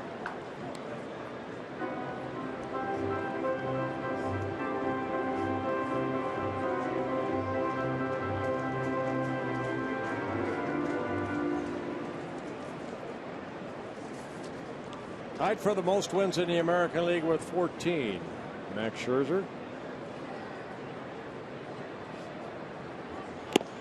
And Schaefer tried to turn around a fastball. 2-1. Here we go. Line drive.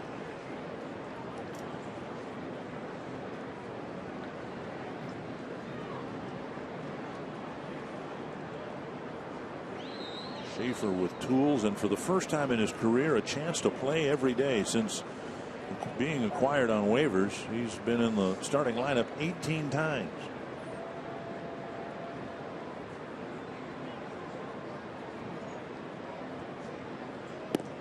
Three and 1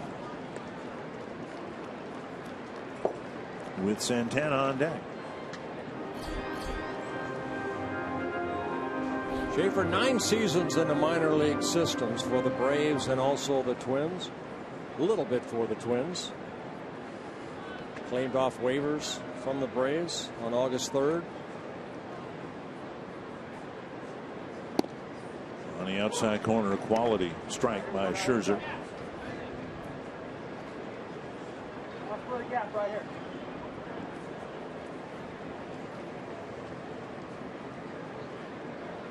Plouffe not being held at first base.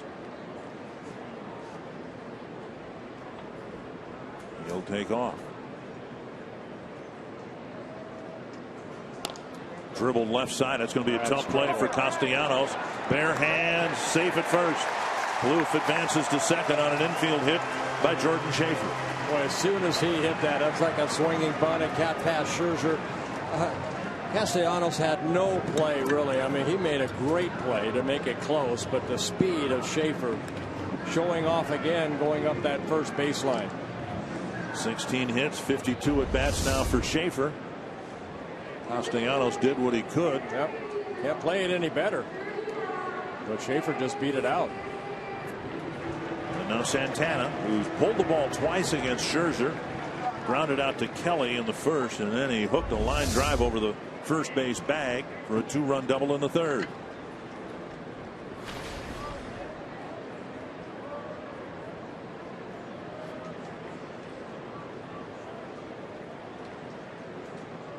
Change up over, strike 1.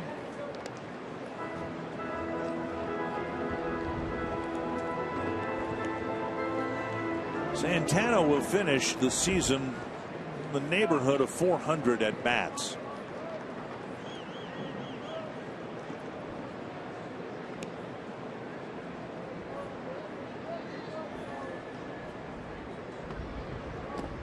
Check swing, 1-1. He won't have enough plate appearances to be among the leaders in hitting. But at 400 at bats, it's no longer a small sample size. It's a substantial enough series of at bats to certainly imagine him being a big part of things from the beginning of the season next year. For sure. Taking at the knees, 1-2.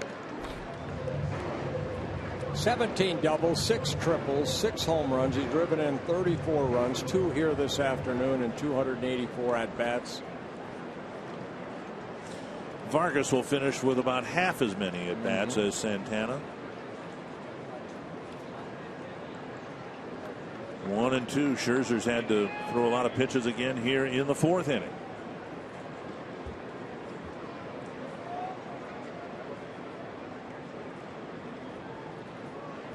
That kicks away from Avila.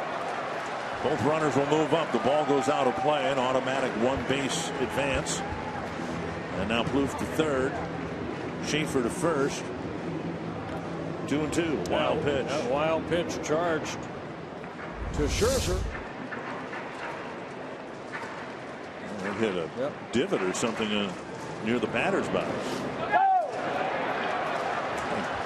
Avila was in position to block that ball, but maybe the spin of the ball caused it to bite and bounce left. Oh, for sure. 2-2 to Santana. Hit to the outfield, should score 2.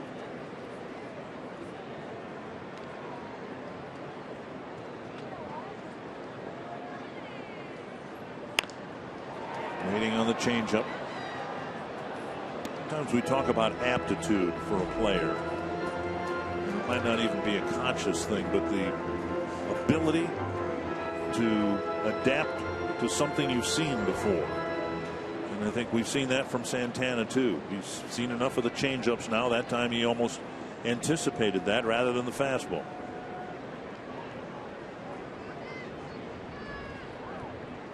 Two and two. Chop left side. Suarez backhands. Low throw, and Kelly digs it out, saving at least 1 run. A fine play by the Tiger backup first baseman.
Start fans of the game watching the Twins attempt to win this series 3-1. Put a serious crimp in Detroit's drive for first place. Texas leading Kansas City 2-0 early down in Texas. A hot summer afternoon here at Target Field. Ian Kinsler will lead off the 5th against Kyle Gibson. Down and away, ball 1. 60 pitches for Gibson now, 36 strikes, a couple walks, 3 strikeouts. 4 strikeouts for Gibson. And Gibson falling behind a lot of hitters, not just 1-0, but 2-0.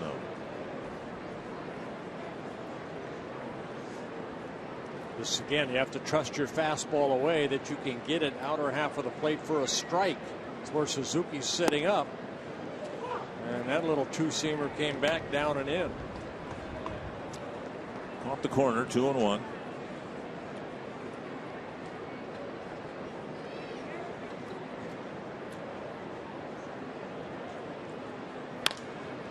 Lace to center. Gibson pays the price for falling behind again. Kinsler gets his second hit of the ball game. And the 7th for the Tigers.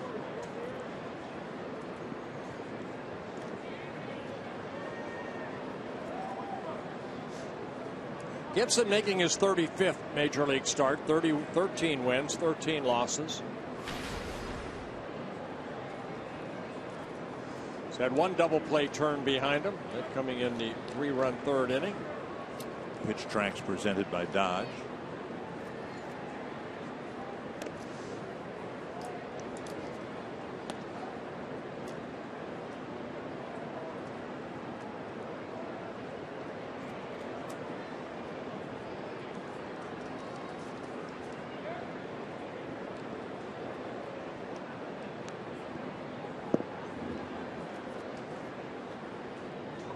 Another check of Kinsler.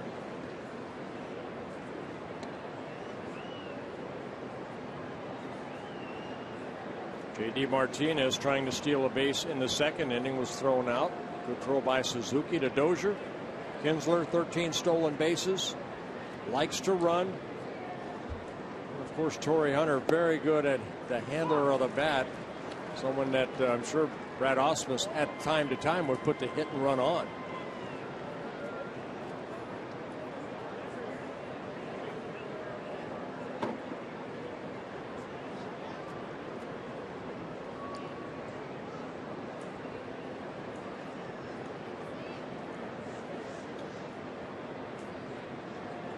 One strike to Hunter.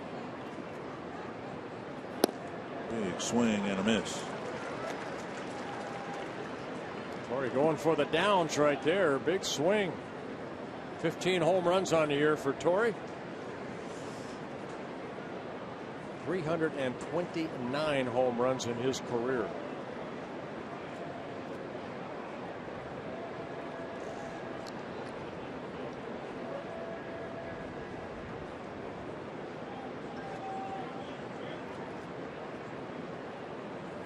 Popped up.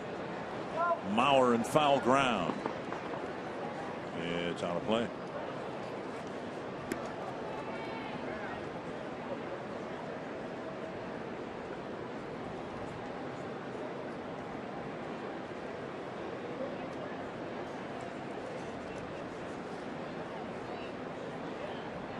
Gibson had to work to get the 3rd out of the 4th inning. Struck out Davis, and now a leadoff hit by Kinsler in the 5th.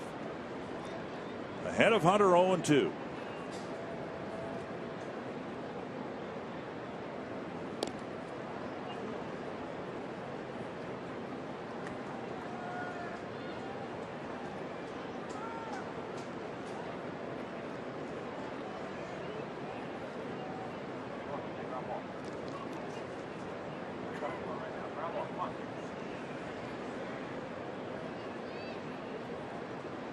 Now the 2-strike pitch again to Hunter. Oh, got him in the ribs. On 0-2. Tried to come inside, came too far inside.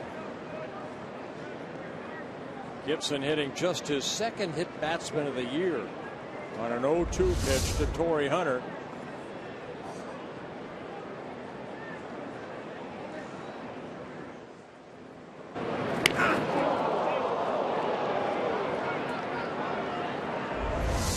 Got the guard and then also the rib area, Torrey.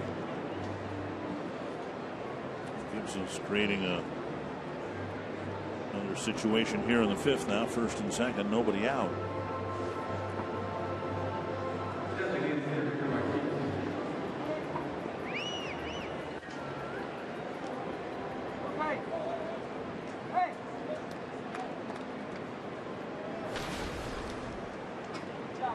Now Victor Martinez drove a ball down the line. Maurer made a nice play to turn it into an out in the second, then reached on a fielder's choice in the third. That was a slow bouncer hit to Dozier, and the flip to Escobar was low. Hunter went into Escobar at second base. Ron Gardenhire thought a little too aggressively. Strike on the outside corner.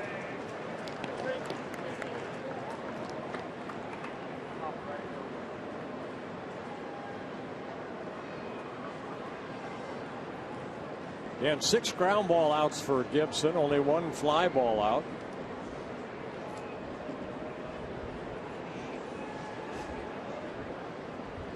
Martinez has hit into 15 double plays.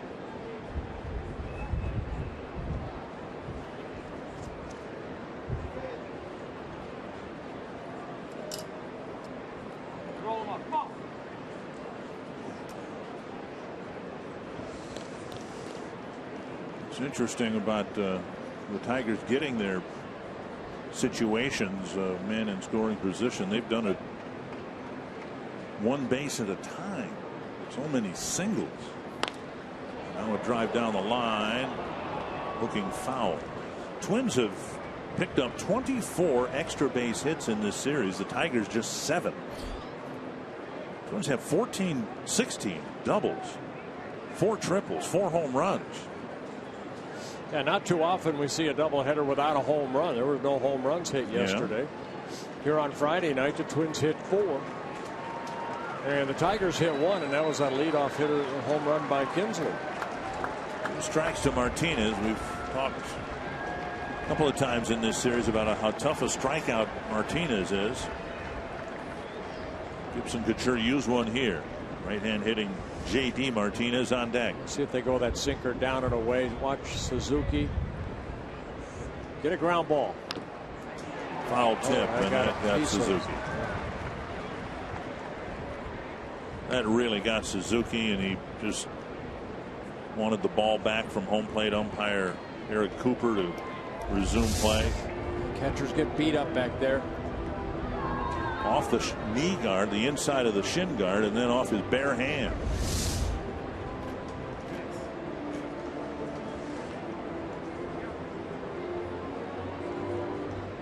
Never takes his mask off while he's on the field. It's not that bad looking.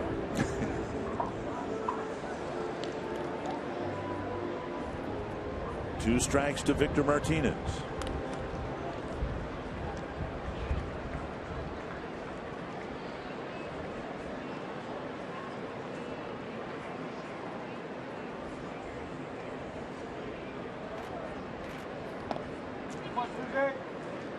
Blocked by Suzuki.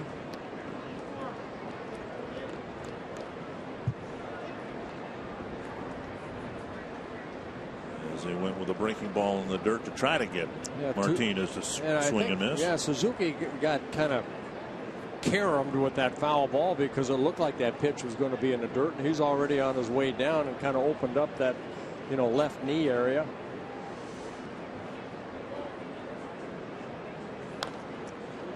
Martinez fights off another breaking ball.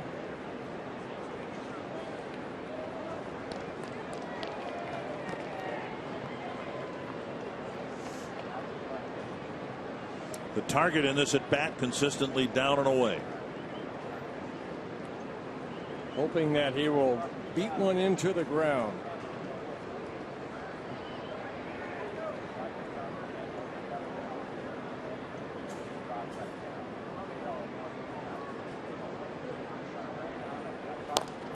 Beats one into the ground, but so slowly, in fact, it'll bound foul.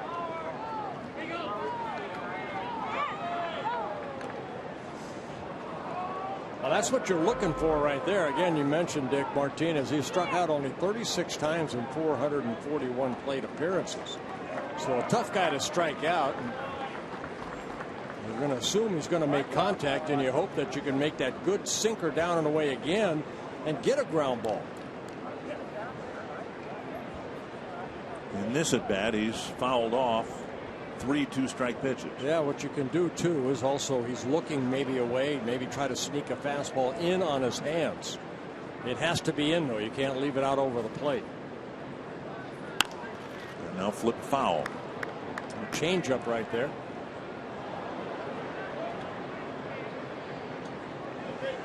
And the fact that he hasn't struck out much tells you that he doesn't chase pitches out of the strike zone very often. So, you know, just a letter high fastball probably isn't going to strike him out either.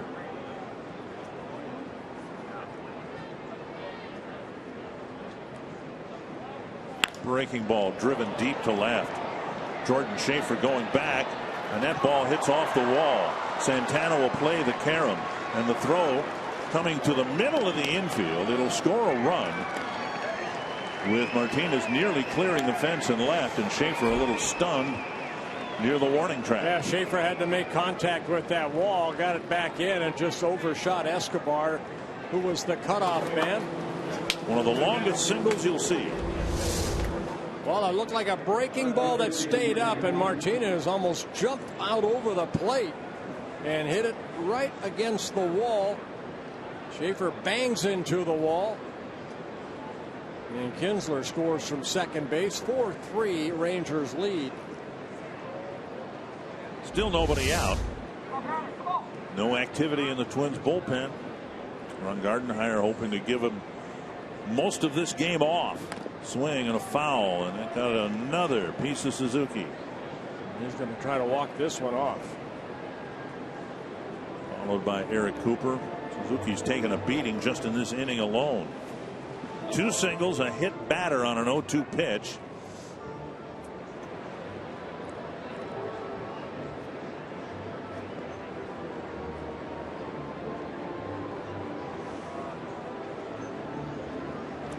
And that's happened to Terry Steinbach and every other catcher a couple hundred times in their lives. And to him, former catcher Brad Ausmus, many years at the major league level. He won 3 Gold Gloves behind the plate. 18 seasons as a major league catcher, Brad Ausmus. All tips like that are why Joe Mauer's probably very comfortable right now at first base.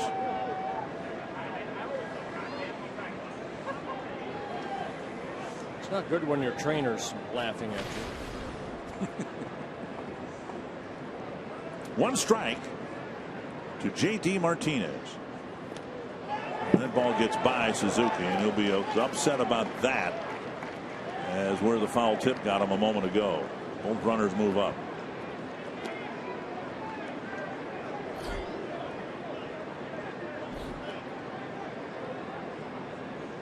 Wild pitch be charged to Gibson, his 8th wild pitch on the season.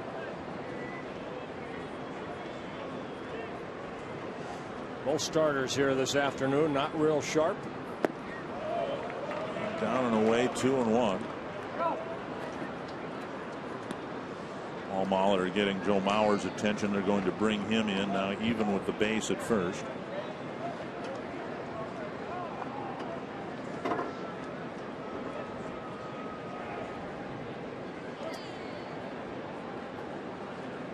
Two and 1 to J.D. Martinez. 2-2.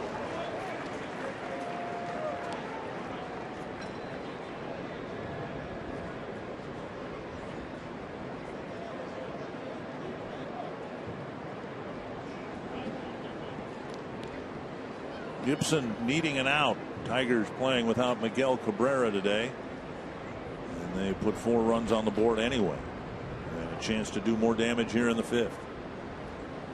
Slow breaking ball and another foul tip.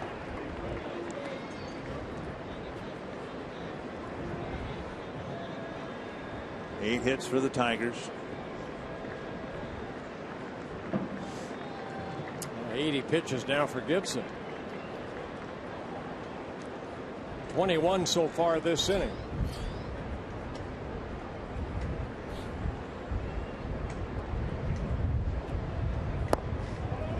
And now 3-2. Gibson had a rough inning in the 3rd. Pitched around a couple of base runners with 2 outs in the 4th, but now the first 3 batters reach here in the 5th. A lot of time in a stretch position for Gibson.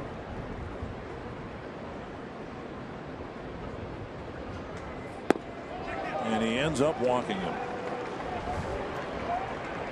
And the bases are loaded for Castellanos.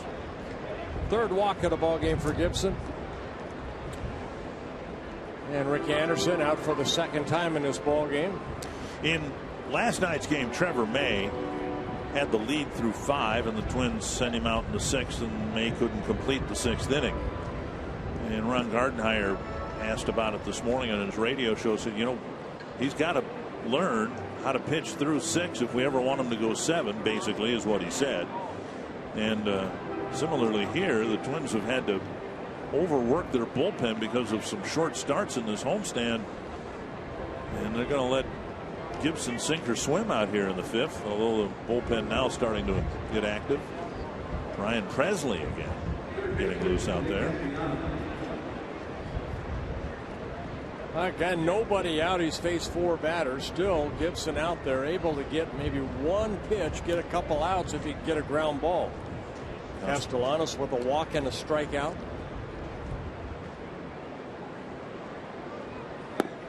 Breaking ball gets a swing and a miss.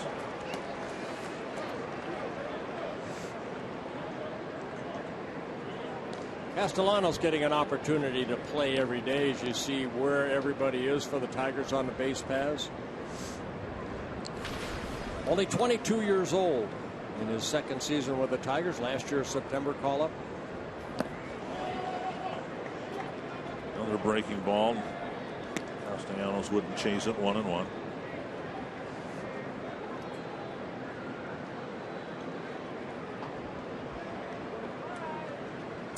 Mauer and Plouffe a couple of steps behind their bases. They may come home if a hard ground ball's hit at them. Castellanos fouls an inside fastball, 1-2. Presley getting loose. Actually, that's not Presley. It's Brian Dunson. Brian Dunson. My apologies.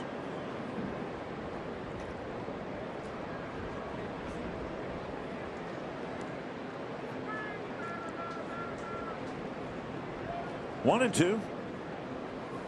And a strikeout. 1 down. Well, a big strikeout there. Strikeout number 5. Castellanos for the 2nd time. Good breaking ball down.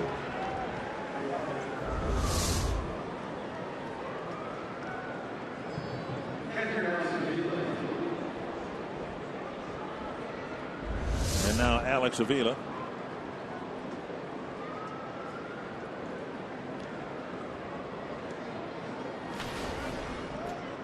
Avila getting into the batter's box, and he all but hugged Kurt Suzuki. I think catchers can relate to rough innings like this, and Avila's been there many times. He's dealt with a lot of concussion issues because of foul tips. Now the ground ball hit at somebody. See if Gibson can get that and keep the damage to a minimum. Swing and a miss. Avila last couple of years, some injuries, the concussion issues. Tigers would like for him to get back his best season when he made the All-Star team in 2011, when he hit .295, was in 141 games. Hit 19 home runs, drove in 82 runs. Average at .217 this year. More apt to strike out again rather than hit into a double play. He struck out 121 times this year. And 322 at bats. Gibson gets ahead of him 0-2. 2 changeups. Avila way out front.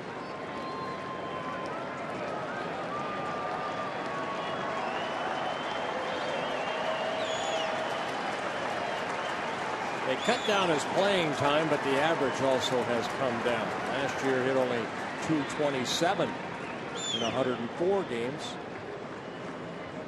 2 strikes to Avila. There's the ground ball. Dozier fires to second. Relay to first. Not in time. What a play by Dozier. And this time he made a good throw to second. And Avila, who doesn't run particularly well, ran well enough there to stay out of the double play. That would have been an awesome double play because Dozier, this ball looked like it was going to make its way into right field. Dozier diving for it, able to get up and put something on the throw to Escobar, and then Escobar's relay throw just a little late to Joe Mauer. First and third, 2 runs in, and Suarez, who singled twice against Gibson, the batter.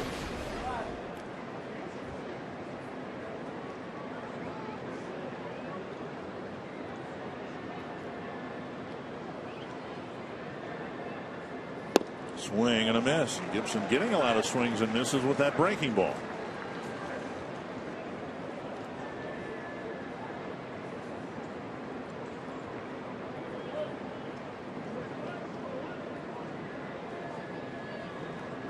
.90 pitches for Gibson.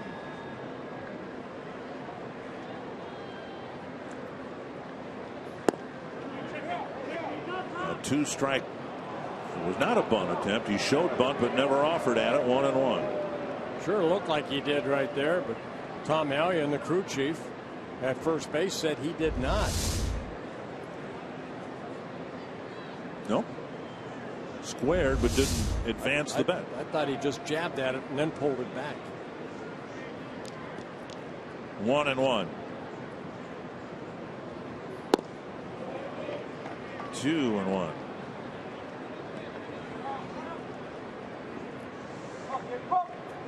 Gibson limping along here through the middle innings, hoping to finish this inning down 5-3.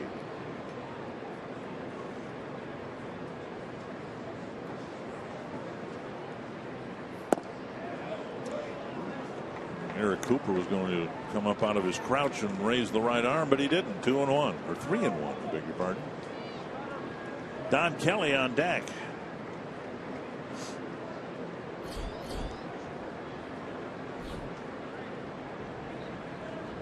And Dunsing looks like he's loose out in that bullpen if need be. Breaking ball taken for strike 2. We're getting Gibson's attention. He'll play behind the runner now, and Avila will take off with the pitch.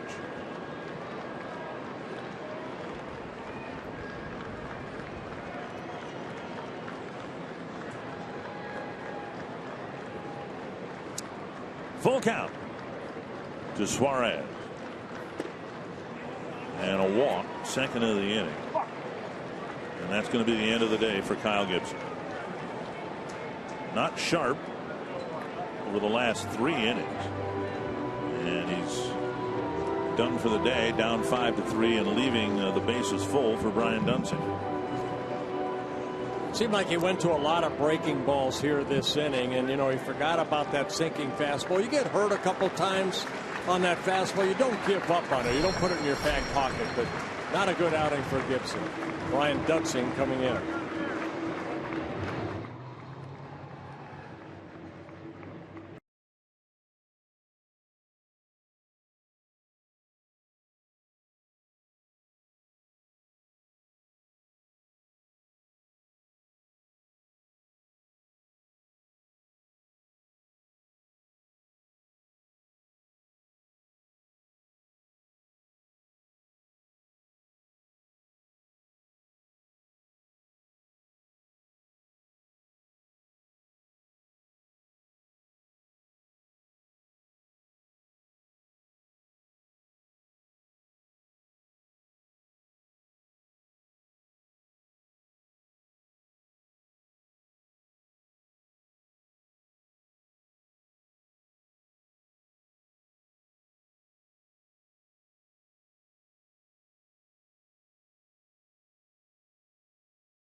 This homestand has been marked by poor starting pitching for the Twins, other than Phil Hughes, who's given the Twins a couple of really good starts in this homestand.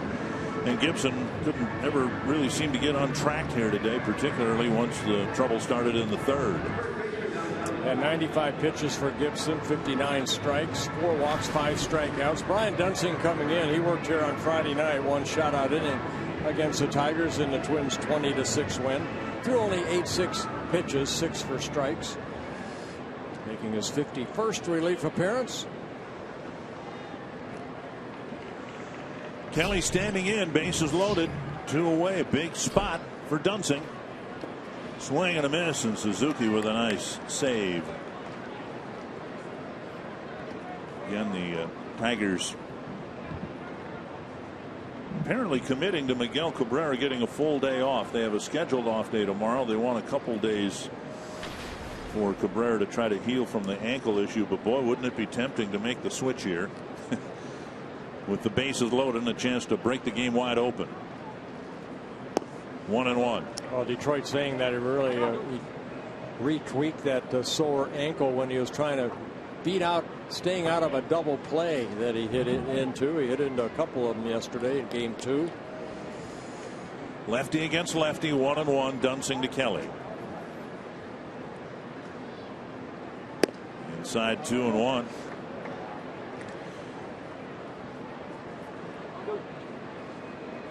Kelly hitting 167. This is just his 19th at bat against a lefty. And lefty's hitting 253 off of Dunsing. Righty's 256, so pretty even from both sides. 2-1. And a tapper right side. Dozier over to Mauer. And Dunsing gets the job done, getting the final out of the 5th inning, but the Tigers regain the lead.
Inside the Minnesota Lottery Winners Circle.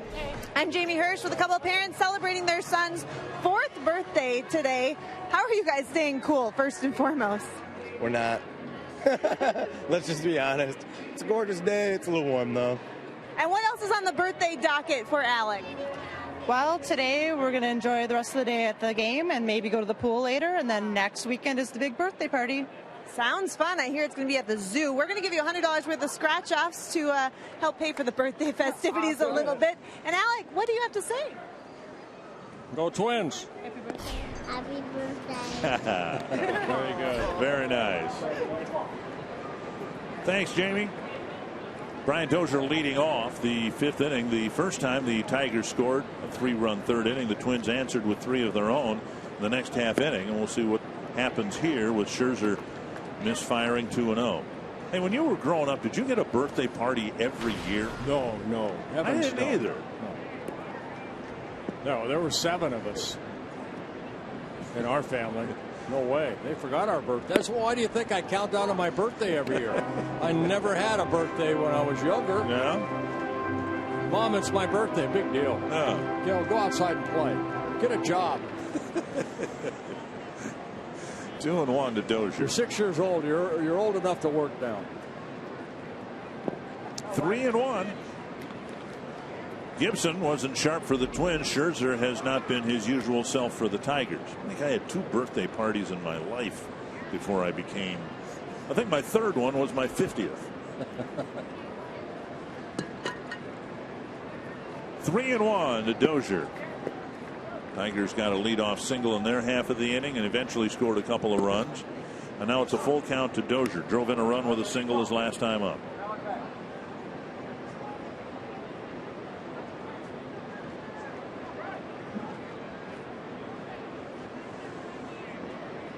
Mauer on deck.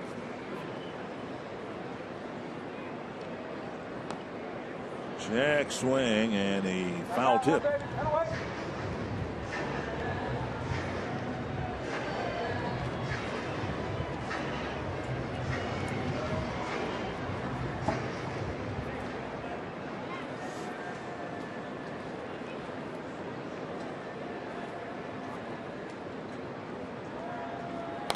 Foul to the screen. Yeah, now they'll let some of their starters go a little bit deeper, and Scherzer one of those starters, but right now at 100 pitches. So this may be his last inning. Again, 118, the most he has thrown in a ball game.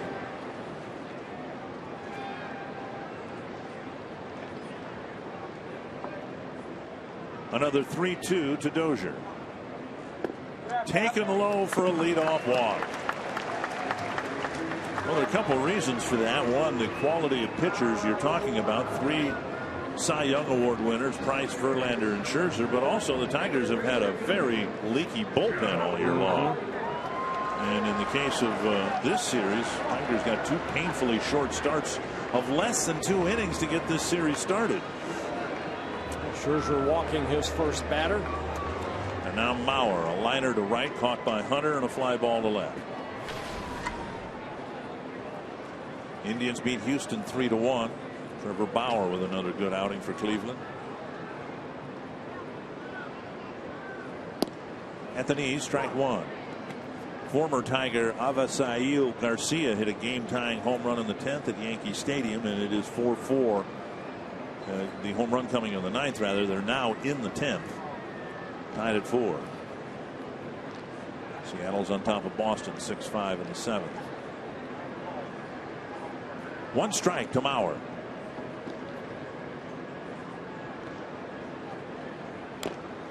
And now 2. The game that the Tigers are more prominently concerned with, other than their own, the Texas-Kansas City game. And Texas behind Scott Baker leading the Royals 3-1.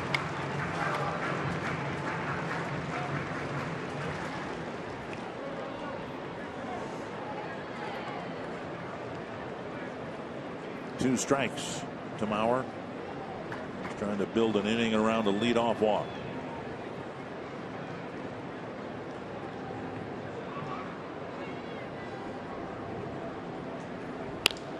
Fly ball left center field.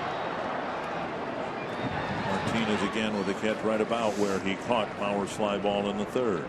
You know, Dick, you were talking about the starters on this homestand other than Phil Hughes, and I did my quick California math on the other starters in this homestand.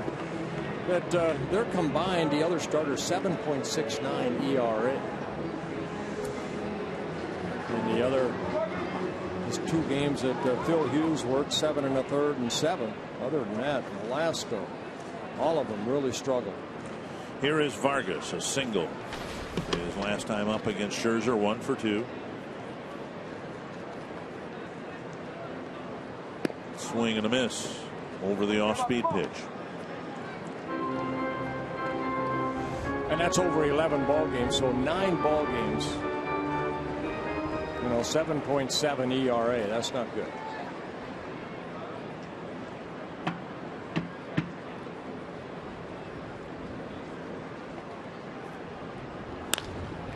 into right field, a base hit.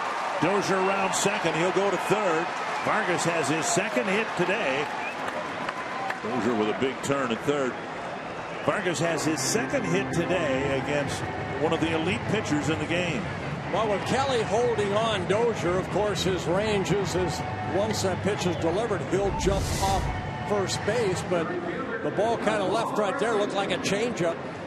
And Vargas out front, right off the end of the bat, but still able to pull that ball past the diving Kelly. You can see out of his reach in the right field. And now Arcia. Tiger bullpen is active. And Arcia has a chance to deliver a big hit here. Tying run at first, one away. And a good homestand in the power department for Arcia. Ball one.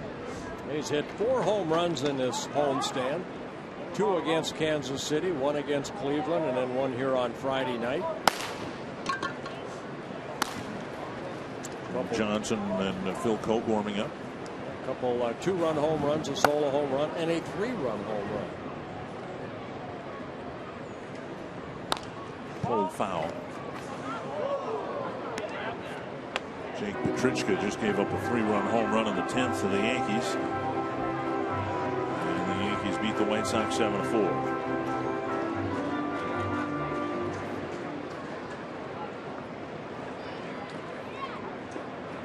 Dozier at third, hoping to score yet another run.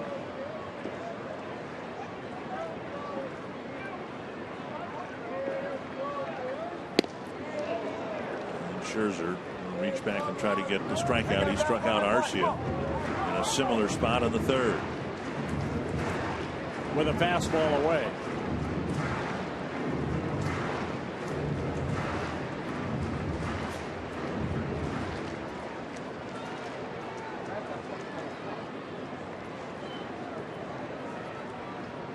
One and two to the Twins right fielder.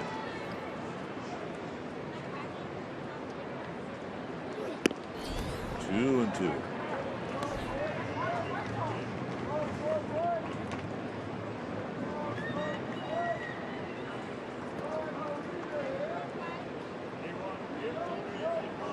Kind of tell Scherzer's not on when he's only struck out 3. Least amount he struck out in a ball game this year, 4, a couple times. He's had a 14-game strikeout game a couple starts ago. 2-2 to Arcia. Got him with a fastball. And there's strikeout number 4. And now the Twins need to pick me up from Trevor Plouffe. Maybe one of his patented doubles here. Plouffe with 36 doubles on the year. Delivered a couple of them yesterday against Justin Verlander.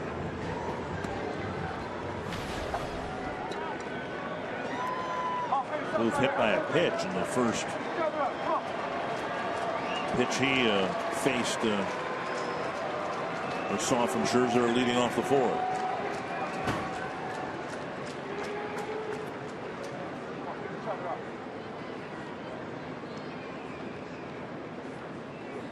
A blast to left center field. Davis back, makes the catch up against the fence. Plouffe hit it 400 feet from home plate, but it's caught at the wall, and it's still 5-3.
summer afternoon here at Target Field. We were anticipating a pitcher's duel, and pitchers have had to duel themselves here as much as anything else. Scherzer struggled.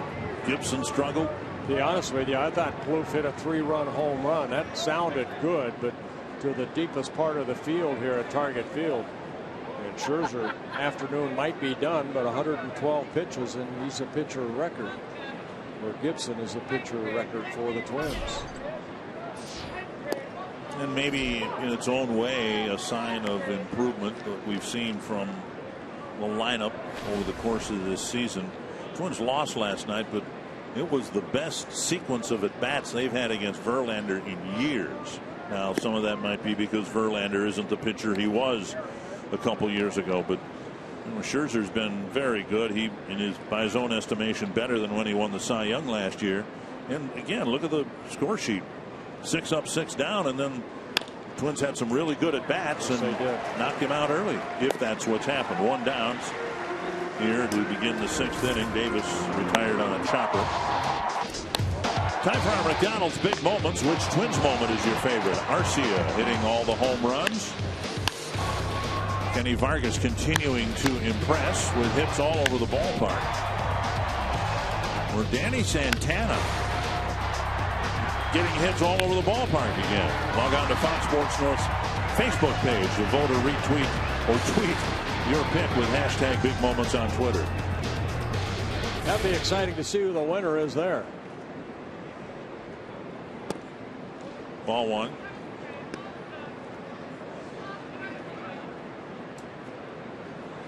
Batter Ian Kinsler, a couple of big singles, a couple of runs scored for the Tigers second baseman. 1-0. 2-0.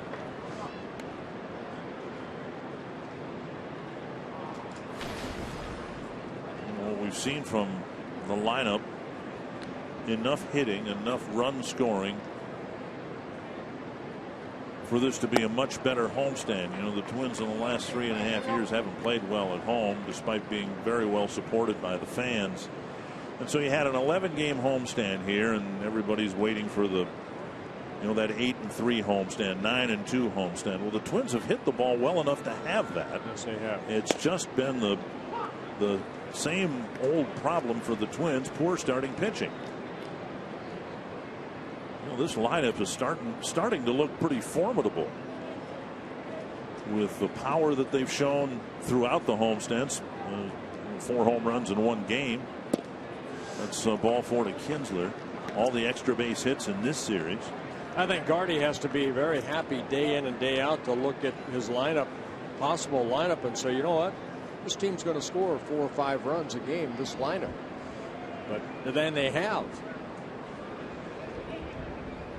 With one exception, the shutout by T.J. House in the Cleveland bullpen in the middle of the homestand, the 5-0 shutout. The Twins have scored plenty of runs to have that really good homestand, and instead it's going to be at best a 5-6 homestand.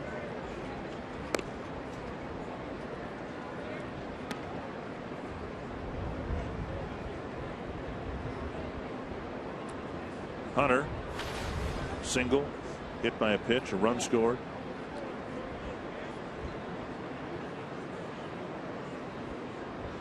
Runner goes. Kinsler got a huge break, and Suzuki's throw never had a chance.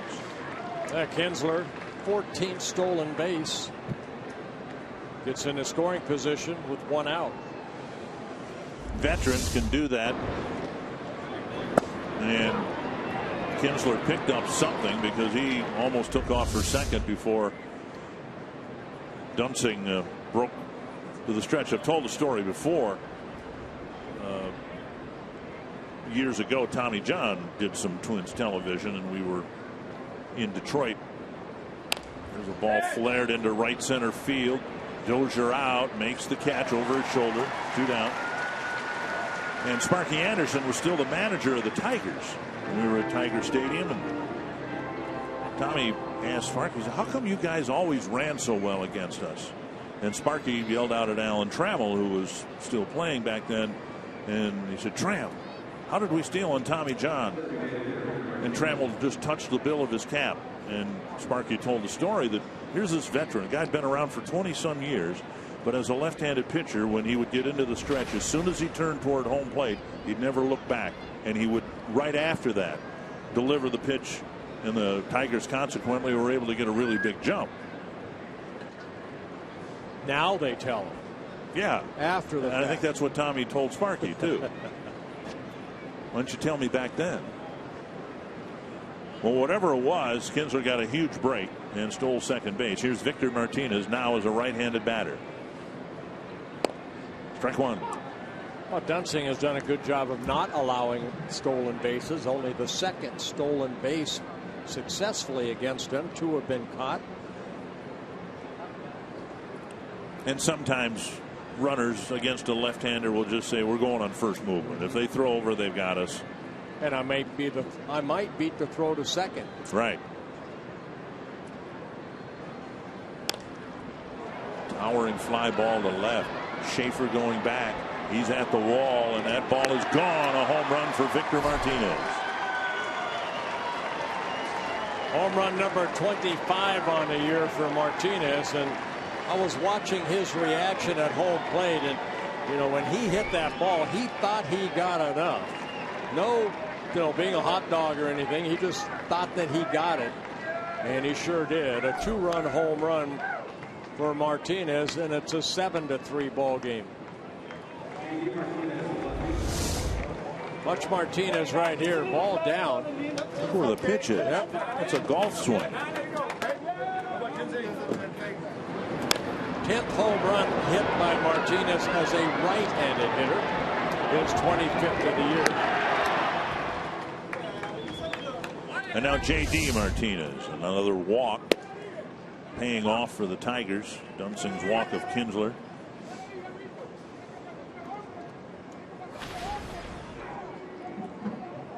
Martinez walk.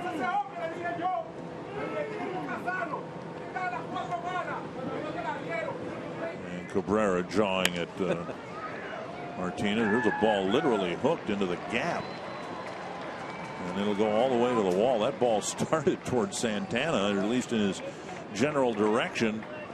And you are used to seeing balls hooked down the line. That one was hooked into the gap. Yeah, ball looked like it left up right there. And the other Martinez gets a double. His second hit of the ball game.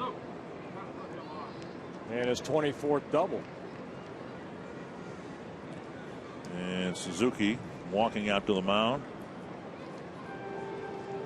No activity in the Twins' pen. At least I haven't seen any. Well, somebody's getting on the mound out there. Yeah, that home run allowed by Brian Dunsing, his 5th home run allowed on the season.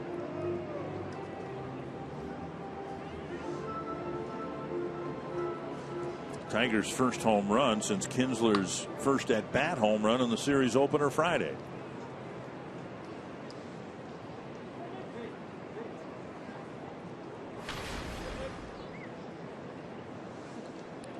Castellanos is going to be walked to bring Avila to the plate.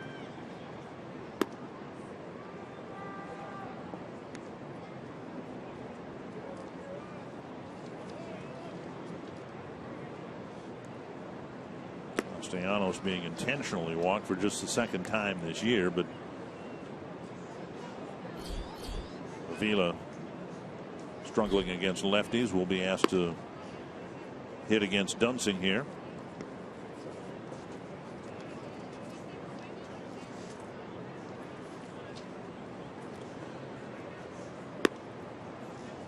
So Castellanos will fill first base, and Avila drove in a run with a fielder's choice. Twins were pretty close to getting out of the 5th inning with just the 1 run allowed. Yeah, Avila just 3 hits and 20 at-bats against Dunsing. Talking about how he's very strikeout prone. Speaking of Avila, he has struck out 121 times, and he is only 10th in the American League. You believe that? This is August 24th, and there are 9 batters in the league who struck out more than Alex Avila. I believe that. You know, hitters don't choke up anymore with 2 strikes on them. They're still wailing away. 1-0 to Avila.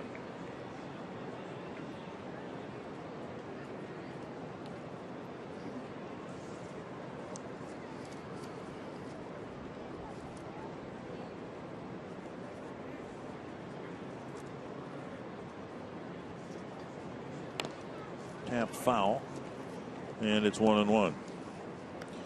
The league leader in strikeouts, Chris Davis of the Orioles, and he's been hurt some this year, but he's struck out 153 times. Mike Trout 143 times. Chris Carter of Houston 142 times. Shin-Soo Choo, Tyler Flowers, Mike Zunino, Jason Castro, Adam Dunn, and Brandon Moss. 1-1. 2-1. Well, the first three guys, Davis, Trout, and Carter, I mean, if they're going to go up there trying to hit the ball a long way.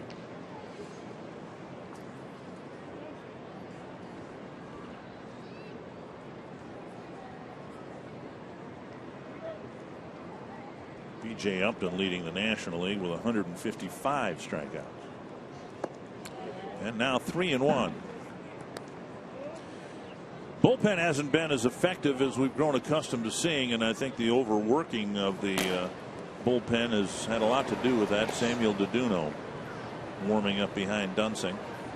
We always talk in April and May the importance of starters going deep into the ball game, especially in June and July, that type of the year, so your bullpen doesn't wear down in August and going into September, and maybe that's what we're seeing, Dick. 3-1. 3-2.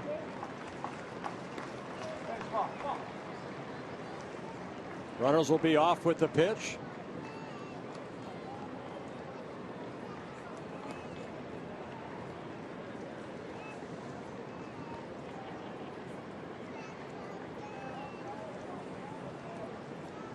Important out to get here. Twins are down by 4, but it sure looks like the Twins are going to get into the Tiger bullpen starting in the 6th inning. And a walk loads them up.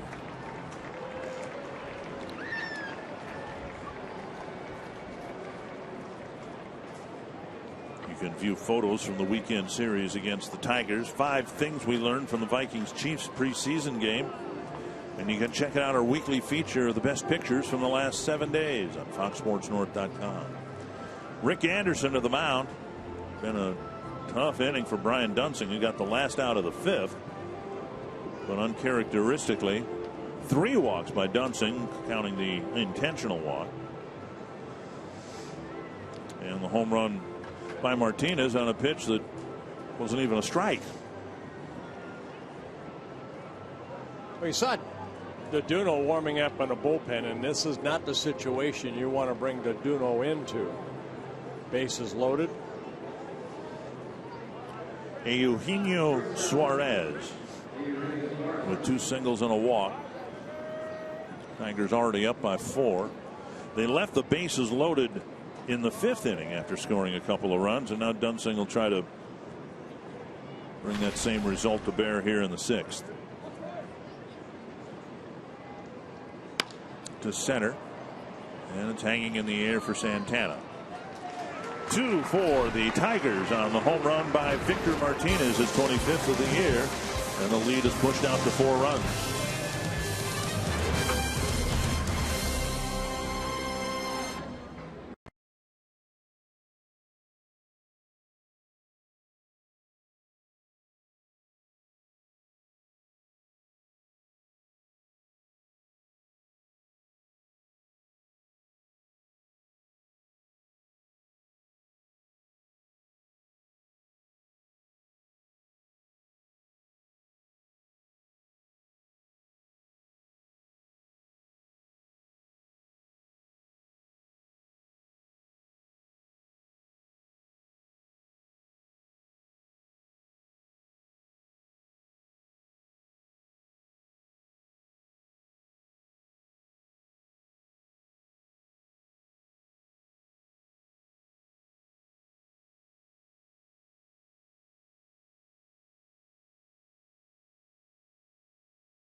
4th is presented by Toyota. The annual clearance event is going on now. Toyota, let's go places. By Sanford Orthopedics and Sports Medicine, for the everyday competitor in all of us. And by McDonald's, where a French vanilla McCafe iced coffee is just $1.59 all summer long. Unfortunately, not much summer left. Tigers leading 7-3. Our Sanford Health injury report. Kyle Loesch with a bullpen session on Friday, and the Brewers hope to get him back. Got a sore right ankle. Brewers leading the Cardinals by a half game. The Pirates by 4 games. Scheduled to start Monday. Al Albuquerque coming into the ball game, making his 58th relief appearance, 46 innings, 39 hits allowed. Fastball slider. Has an outstanding slider. There's a fastball right there at 91. Suzuki with a single to left and a liner to left. Scherzer only going 5 innings, only the 3rd time in 27 starts. He went 5 or less innings. It's a rarity for Max Scherzer here this afternoon. This is the 12th game between the Tigers and the Twins. Albuquerque has pitched in 8 of them. 1-1 to Suzuki. 1-2.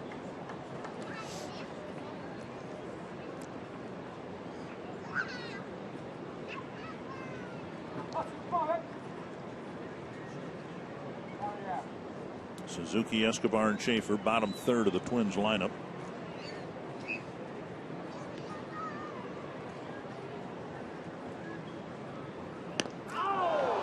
And Suzuki hitting the elbow. And he throws the elbow pad away. So second hit batter for the Twins in this ball game. There are 1, 2, 3, 4, 5 adult males in this booth, and I don't think cumulatively we have the pain threshold that Kurt Suzuki has all by himself. He is really taking a beating today. We saw Torrey Hunter get hit on that pad right there in Suzuki. That's why a lot of those guys wear that pad on that left elbow. Plouffe was hit leading off the 4th by Scherzer. Now Suzuki aboard. Escobar, the batter. You can wear that pad, but it still hurts. Ball 1. Won't keep it from hurting. It might keep a bone from breaking. Albuquerque came into the game here on Friday night. The first 2 batters he walked, Dozier and Mauer. Mauer got an RBI off the walk from Albuquerque. Finally is able to get Vargas. He threw only 1/3 of an inning, threw 17 pitches, only 7 strikes. 1-1 to Escobar, who's backed away from the plate on each of the first 2 pitches.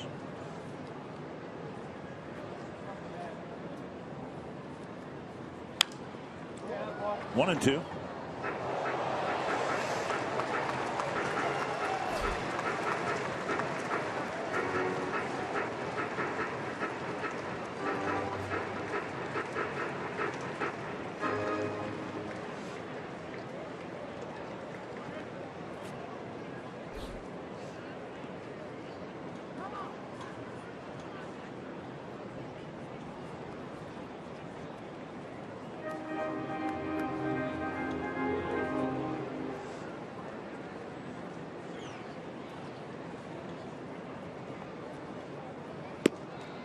Outside 2-2. Albuquerque in his 4th season with the Tigers, 28 years old. He's had the Tommy John surgery back in 2005, a couple right shoulder surgeries in 2008 and 2011. He's always pitched pretty well against the Twins. And Suzuki fouls it, or Escobar rather, fouls it to the screen. He's got a very tight slider. Not much anything off speed. But the Twins have done a very good job against the Tigers bullpen so far, this being the 4th game. And yet last night they won the ball game because of a good bullpen. Shot foul. Dave Brewmer. Nice catch in the dugout. Very nice. Doing the old Statue of Liberty.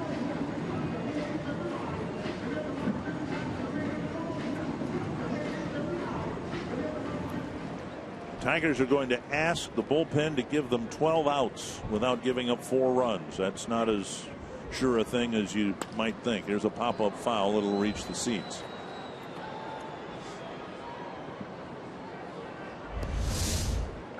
Watch this foul ball right here. Dave Brewmer just reaching up. Statue of Liberty. And throwing the ball up into the stands to a fan.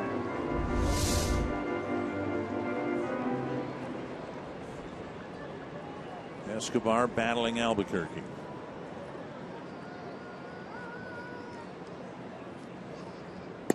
Breaking ball got him. It's a pitch he normally throws that darts out of the strike zone. That time he froze him with one that came into the strike zone. 1 down for Schaefer. Tuesday, MLB returns to Fox Sports 1. The Twins are in Kansas City. Opening game of the series with the Royals. Coverage begins at 6:30 on Fox Sports 1. Streaming live on Fox Sports Go. Twins have an off day tomorrow. And then have a road trip where they play 3 in Kansas City. And then 4, including a wraparound series in Baltimore. Then they come home, take on the White Sox and Angels. Just 2 with Chicago, 4 with the Angels. Just 2 road trips left for the Twins after the next one, including the season-ending one, 4 games in Detroit. And the way it looks, those 4 games are going to be critically important for the Tigers for either their wild card entry into the playoffs or their division winning entry, or both. 1-0. Schaefer takes one in the dirt. 2-0. Nice play by Avila. Yeah, Tigers and the Royals, they play each other 6 more times. And the Tigers have won 9 of the 13 games played between the Royals and the Tigers.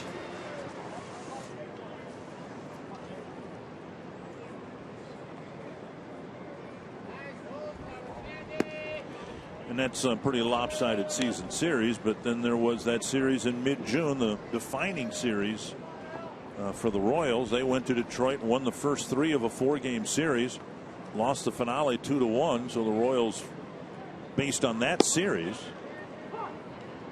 have every reason to believe that they can play with the Tigers.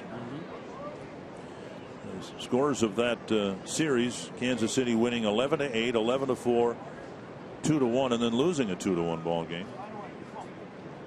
3-1 to Schaefer. Twins need to build an inning here. They left a couple men on in the 5th. And now we'll get 2 men on quickly here in the 6th. Albuquerque, another walk. He walked 2 here on Friday night. Walk number 18 on the year and 47 innings pitched. While the Twins appreciate every fan, every game, they're going to spend the weekend of September 19th making sure of it. Fan Appreciation Weekend here at the ballpark. September 19th through the 21st during the games against the Indians. Fans in attendance can win all kinds of great prizes and gifts on Friday and Saturday. Then on Sunday, the first 10,000 kids 14 and under will get a Joe Mauer growth chart. Visit twinsbaseball.com or call 800-33-TWINS for information and tickets. Jeff Jones, pitching coach, saying his piece and then walking back to the dugout. Santana with another big at bat. He came up with runners at first and third and 2 down in the 4th and hit a ground ball to short. And it was a routine ground ball, but not a routine catch by Kelly. The game was 3-3 at the time, and Suarez threw short to first, and Don Kelly had a tough hop to grab on the throw, but he got it. Twins didn't score in that inning, and the Tigers have done all the scoring since. 1-0. 1-1.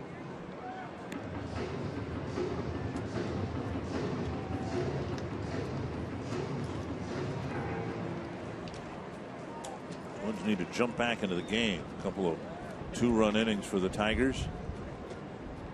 Twins with a threat building here in the 6th. Swinging a foul, 1-2.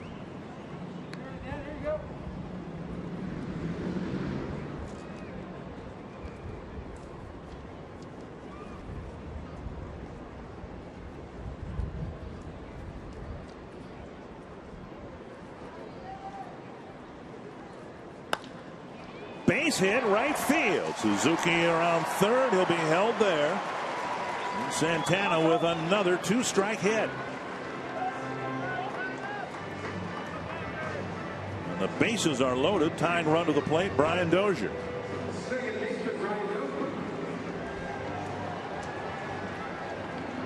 Dozier with an RBI single in the 3rd. Leadoff walk in the 5th. One thing we have seen, even though this homestand has not gone the way the Twins want, these guys are not giving up. They're trying to continue to have good at-bats. Been a couple weeks since Dozier has homered.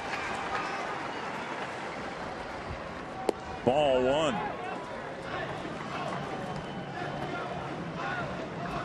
And Albuquerque has thrown 21 pitches, 11 strikes. He's hit a batter and walked a batter.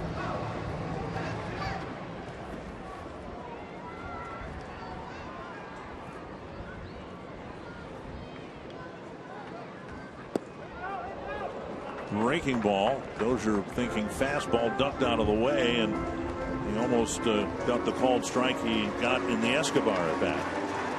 2-0.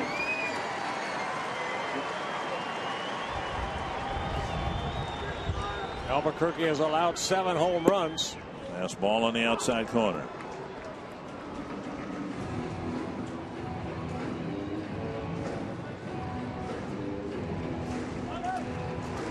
Have left 10 men on over the last 5 innings, and the Twins would like to make them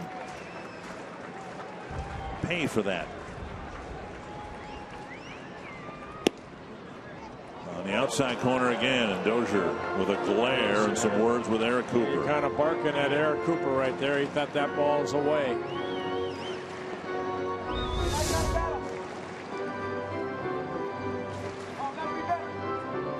Foxtrax agrees with Dozier.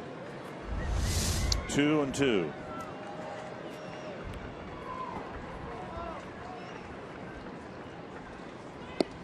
Three and 2 with no place to put him. Mauer on deck.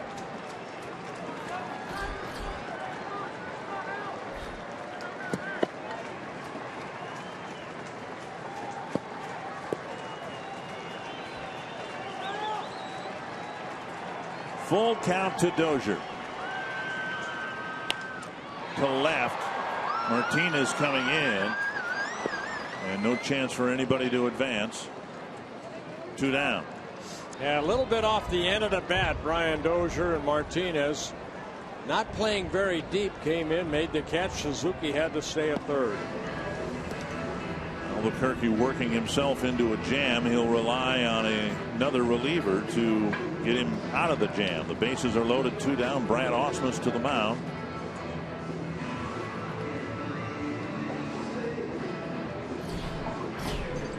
And I think it's Phil Koch coming in for the Tigers. Yep.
A lot of base runners. Well, a couple of good hits by Kinsler and Torrey Hunter on pitches down, driving in runs for the Tigers. They took an early 3-0 lead, but in the bottom of the third, the Twins came right back with 3 of their own. Dozier with an RBI base hit. Santana drove in a couple runs before. Victor Martinez high off the wall. That coming into 5th inning for an RBI, then a big 2-run home run by Martinez in the 6th inning. And there's a home run right there off of Brian Dunsing. So 7-3 lead, but the Twins are fighting back here in the bottom of the 6th. Phil Koch coming into the ball game. For Koch, he's making his 48th relief appearance. He worked here Friday night. He did face Mauer in the 4th inning. Got him to hit a ground ball back to him. Twins need a big hit here with 2 outs. Jump back in the game. They're down by 4.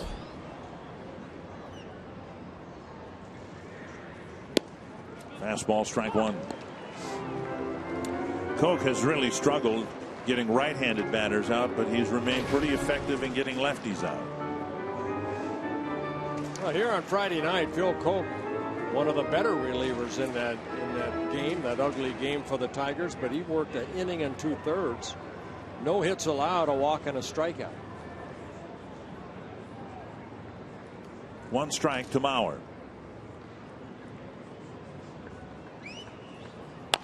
Chopped up the line, a foul ball, 2 strikes. You saw the 2 home runs, and Bert pointed it out the other night when Koch came in. Those came very early in their matchups when Koch was still with the New York Yankees. In his first at bat against Mauer, Mauer homered, and then 2 at bats later, he homered again. And then a single for Mauer. So his three of his 4 hits against Koch came when he was still with the Yankees.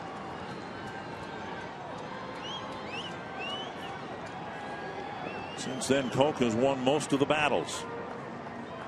And he's ahead of Mauer here, 0-2.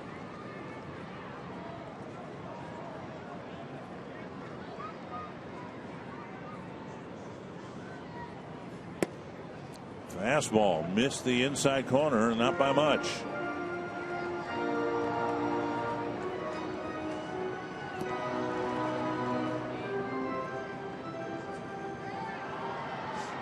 Koch with a fastball, low 90s, slider, and a changeup.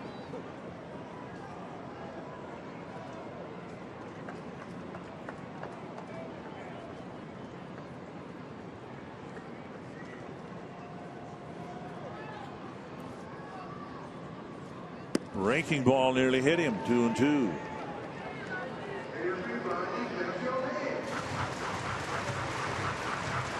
Whatever the opposite of a lockdown bullpen, that's what the Tigers have.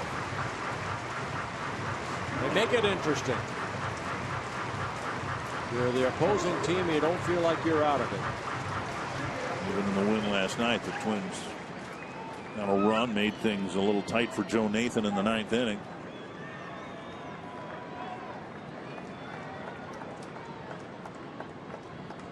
Two and 2 to Mauer.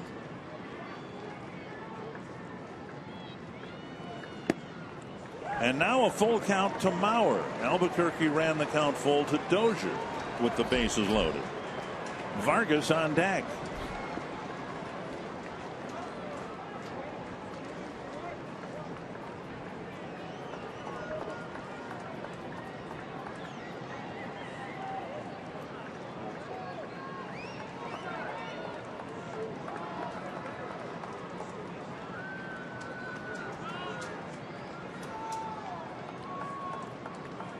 Mauer represents the tying run. Full count. High fastball got him. And Mauer with an 0 for 4 ball game. And the Twins leave the bases full in the 6th.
Some news and notes from around Major League Baseball. Brian McCann hit the big home run against Jake Petrichka in the 10th inning.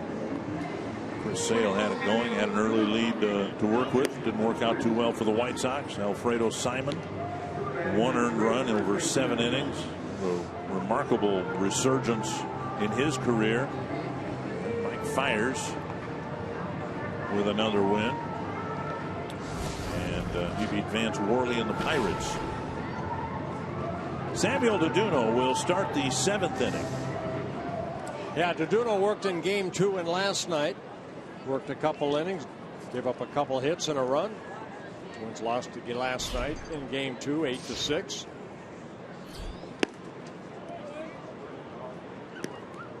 Ball 1. Kelly, Davis, and Kinsler in the 7th.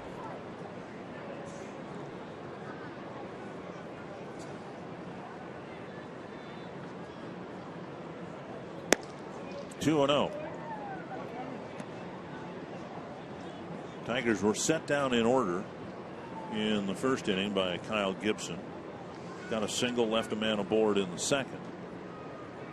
And they have scored or threatened to score in every inning since. And now Deduno falls behind 3-0.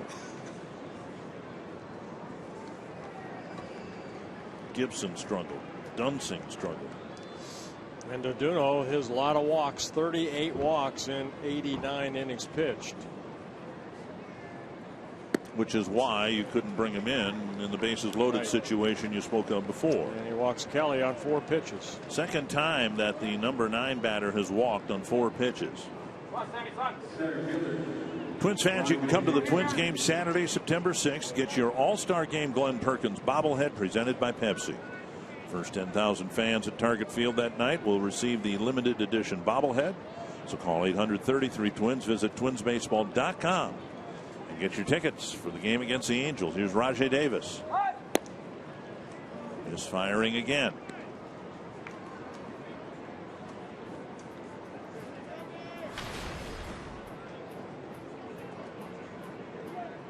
Davis 1 for 4 with a run scored. Middle of the 7th inning, Texas leading Kansas City 3-1. 0 for 6 in pitches.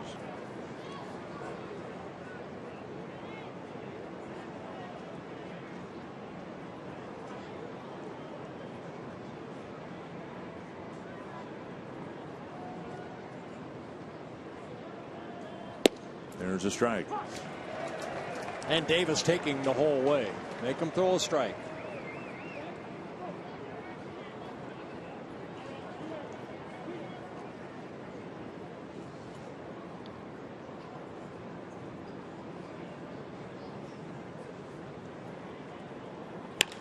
Blasted to left. And another 2-run home run for the Tigers. And Davis hitting his 7th home run of the year. 9th home run that Duno has allowed. So struggling with his control. Davis takes a strike. Doesn't take the next one. Tigers held to 1 home run hit in this 4-game series through the 5th inning today. Martinez hit one, and now Davis has hit one.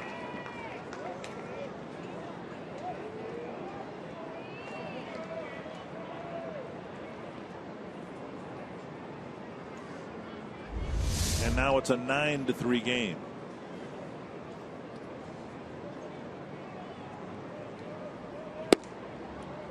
And more invincibility by the Twins bullpen.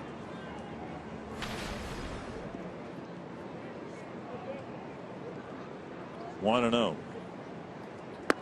2-0. Suzuki's going to go to the mound. Deduno has thrown 10 pitches, 2 of them over the plate, and 1 of them ended up in the seats.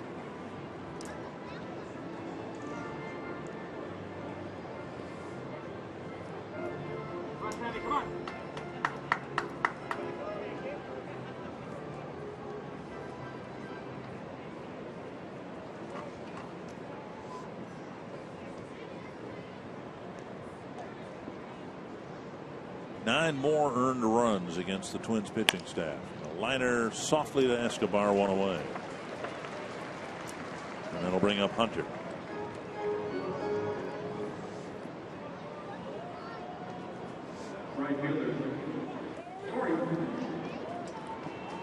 Hunter 1 for 3. Single. He was hit by a pitch and scored a run in the 5th. Fox Tracks presented by Carrier. Breaking ball over, strike 1. Yeah, the 2 home runs hit today by Detroit. They now have 123 home runs. They've allowed 108. But Baltimore leading the American League coming into today's play. They have hit 162 home runs in 127 games. That's a lot of home runs. Looking forward to getting to Baltimore. Of course, we only go there once a year, but it's a 4-game series. Holiday weekend series with Labor Day coming up. And I'm going to make a call in advance of that series, a week in advance. Kenny Vargas is going to hit Utah Street. During a game. Not during a game, not during batting practice. He will in batting practice, I too. think a long time ago I made that call of Justin Morneau. And sure enough, he hit one out onto Utah Street. Has a little bronze embedded plaque in the walkway behind the right field fence. And so I'm going to go ahead and make that call for Kenny Vargas.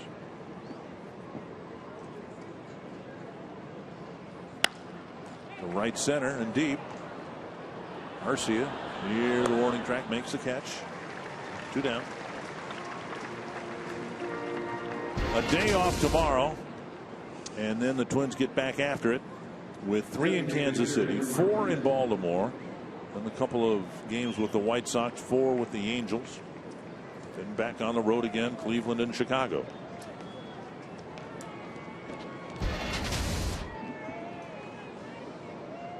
After today's game, the Twins have just 2 homestands left. After today, only 32 more games.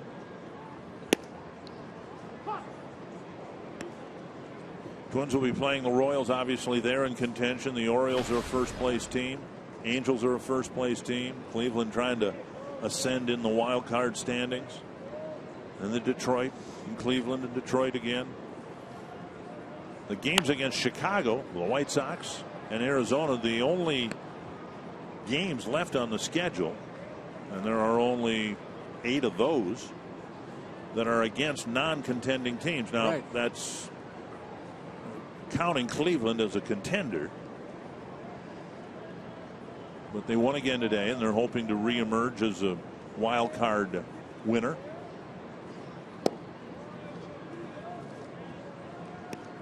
One and 2 to Victor Martinez.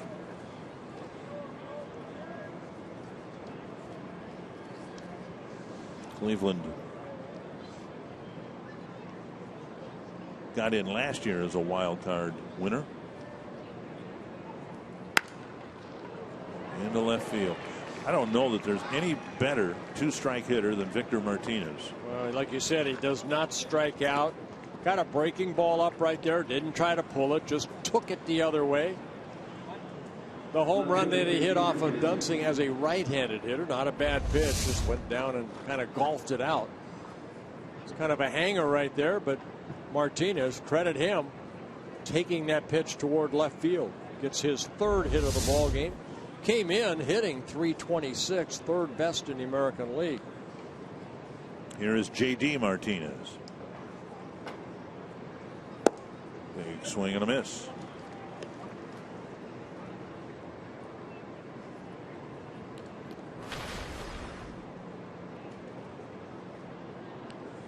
Tigers have left 10 men on, but they've scored 9 times. The Twins have left 9 men on and only scored 3 times.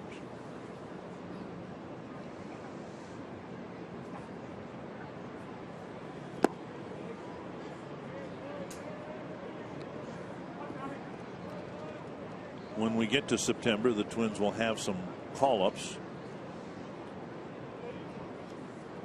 perhaps exclusively from Rochester. Terry Ryan in Rochester now, looking at the Red Wings to see who he thinks and who Gene Glenn thinks should be brought up in September, but the Red Wings still have a chance to get into the postseason. They're just a game and a half out of the wild card in the International League.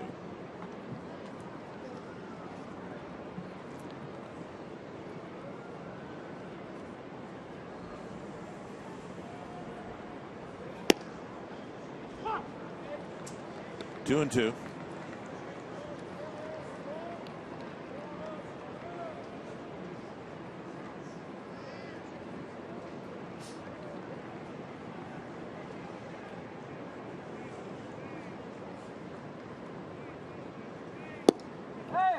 Check swing, and that ends the inning. Martinez called out on strikes. A 2-run home run for Rajai Davis. And the Tigers are pushing the lead out seemingly with every inning. Now a 6-run lead after the game was tied at 3 going into the 5th. As is our custom at home on Sunday afternoons, we're happy to bring you God Bless America. God Bless America.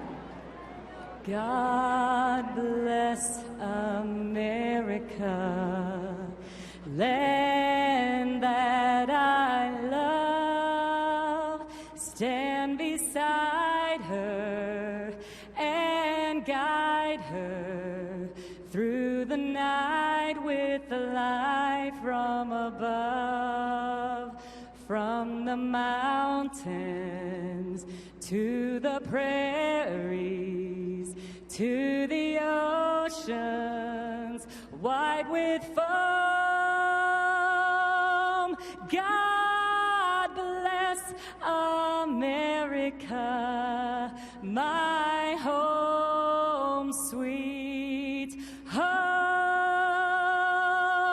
God bless America, my home sweet home.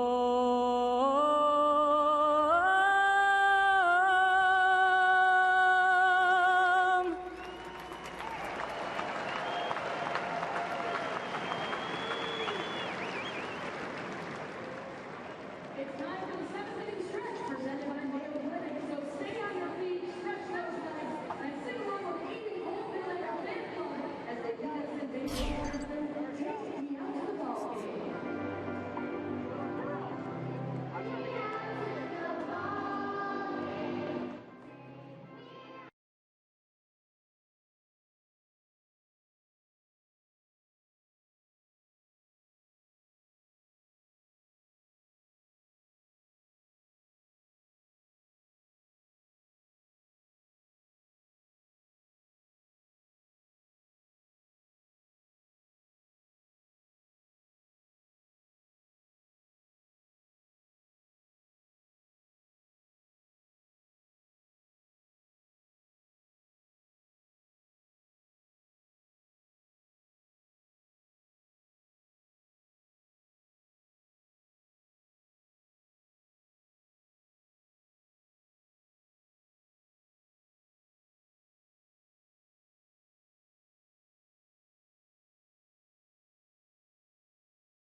Well, welcome back to Target Field. Twins down 9-3. This copyrighted telecast presented by the authority of the Minnesota Twins and may not be reproduced or retransmitted in any form.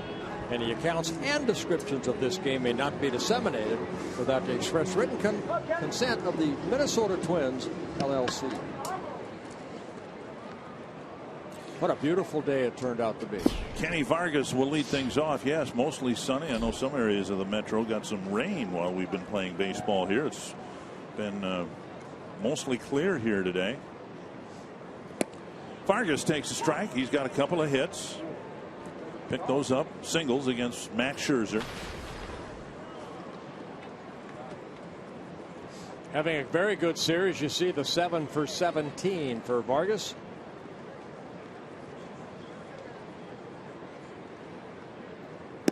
Up and away. 1-1. Yeah, Vargas is a right-handed hitter for the first time in this ball game, hitting .270.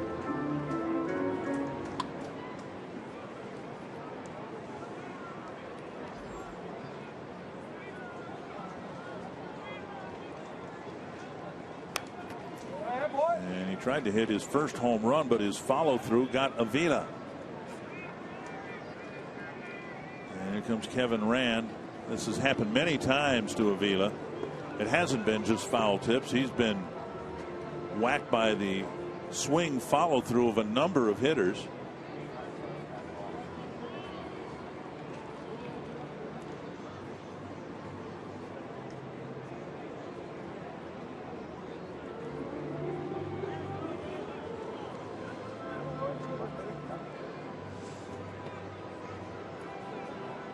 I believe that was Kevin Rand, the head trainer. Yep. I'll have to check on Avila. 1-2 to Vargas.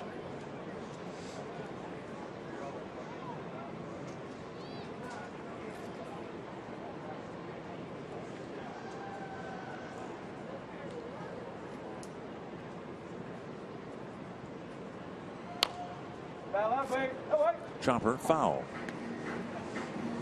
You look for signs whenever a hitter comes up from the minor leagues, particularly when they make the jump from Double-A, that they might be overmatched.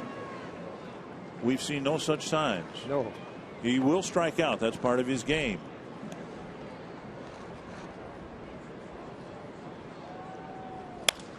My goodness, he whistled that line drive right in front of Phil Koch's chin. That looked like a changeup right there that, even though it looked like it hit off the end of the bat, still had enough speed on it to hit right back up the middle. And Koch, luckily, he got out of the way. Koch's follow through going toward that third baseline. Koch may say that he maybe could have thought he caught that ball, but he's lucky that ball didn't hit him.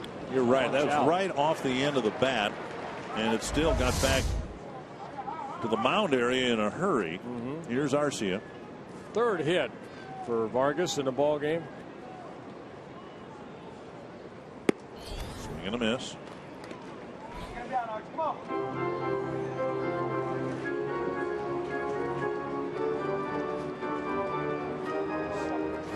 Twins with just 3 runs on the board, but they've had threats in every inning since the third, when they scored their 3 runs, leaving 7 men on over the last 3 innings. Pitch up and in, and Arcia fouls it back. I think the big thing that Tom Bernansky is trying to preach these young kids is do not give at-bats away. And that's one thing we have seen out of Vargas. He and Santana have not given at-bats away. Arcia, I think, sometimes gets a little too wild. You know, he'll swing at almost anything. Like that last pitch that was up and in.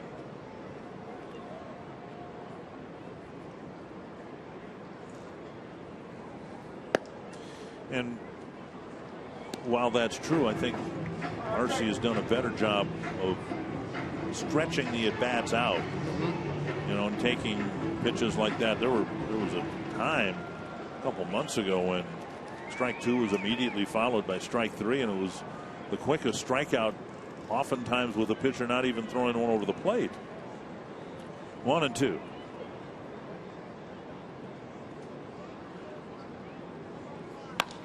High and deep to right center. Davis on the track for the catch. 1 down. And we'll bring up Plouffe. As promised earlier in the game, we have the AT&T fan photo of the game. You can tweet your photo to #NorthFanPhoto and a chance to be shown in an upcoming broadcast brought to you by AT&T. Ryan, thank you very much.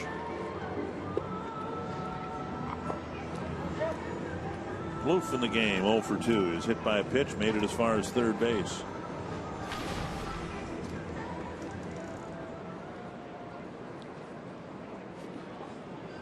With the Tigers in front, 5-3. Plouffe came up with runners at first and third and 2 down. And he hit one that I thought was going into the bullpen. So did I. was caught by Davis, who took a good angle on it and caught it right in front of the fence. 1-0.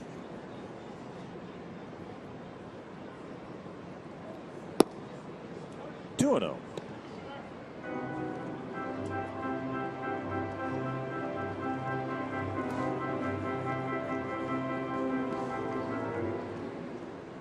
Phil Coke came in the 6th inning with bases loaded, 2 outs. He ended up striking out Joe Mauer to end the Twins' threat.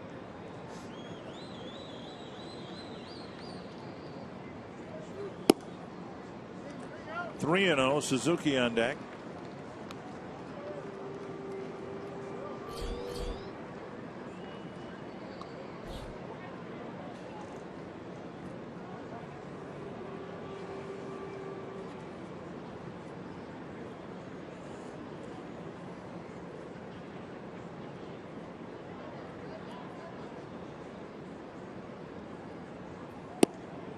And now a strike.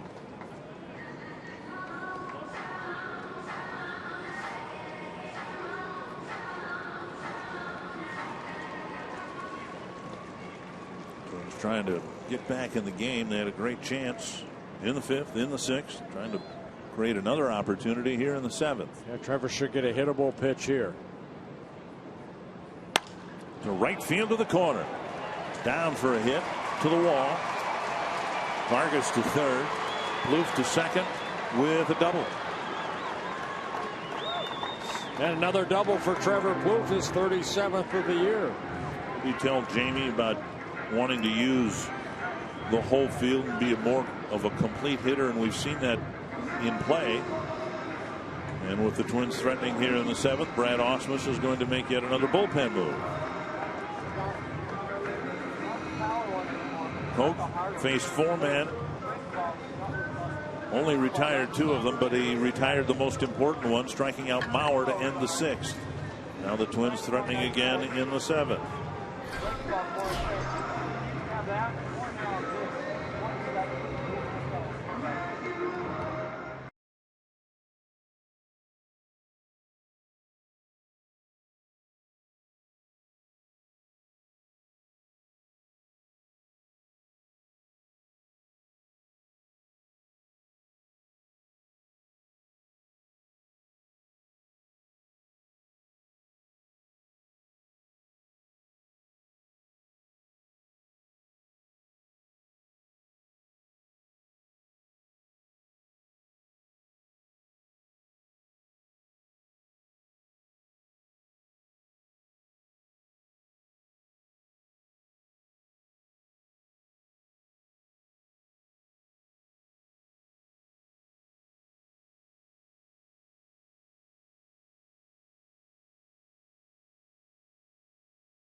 The Twins have just left a bunch on the bases, trying to get some key hits here and get back in the game.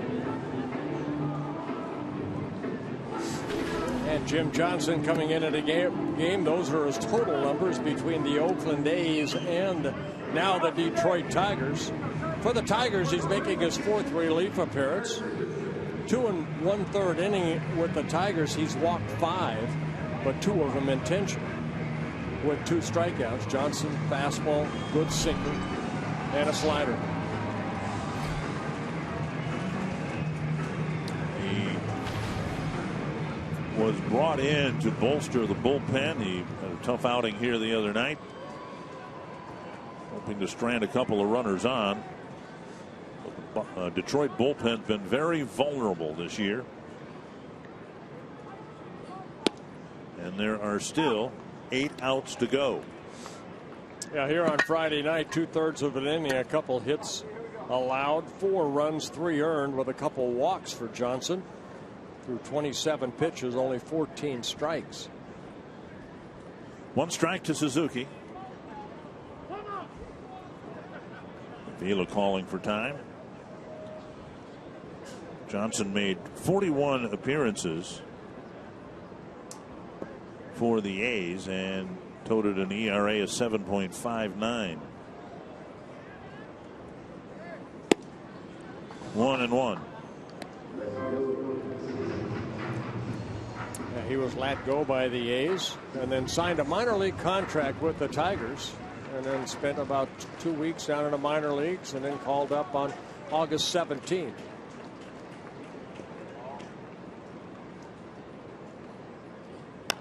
Fouled away, 1-2.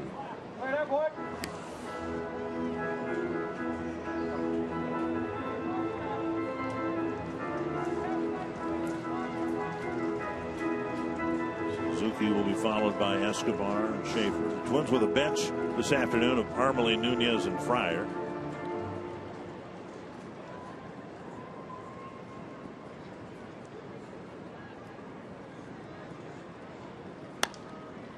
And fouled again. 101 saves the last 2 years with the Orioles.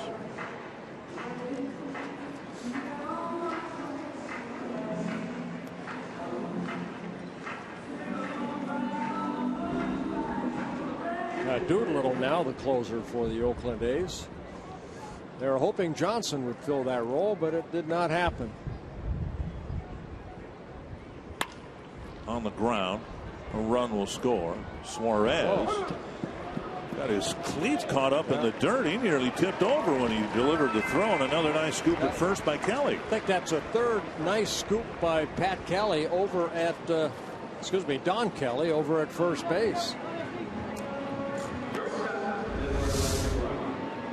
There's plenty of time, and then watch, he kind of kicked himself right there. And the throw enough on one hop that Kelly can get it in his glove. That was an easier one than the one that ended the 4th inning. Here's Escobar, a run in, another runner at third.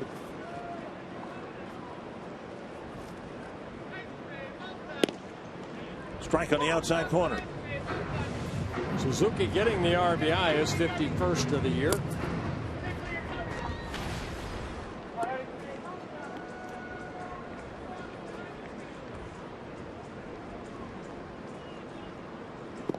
One and one. Kansas City still trailing Texas 3-1 in the 8th inning. Bottom of the 8th. Royals have just the 9th inning to score a couple of runs.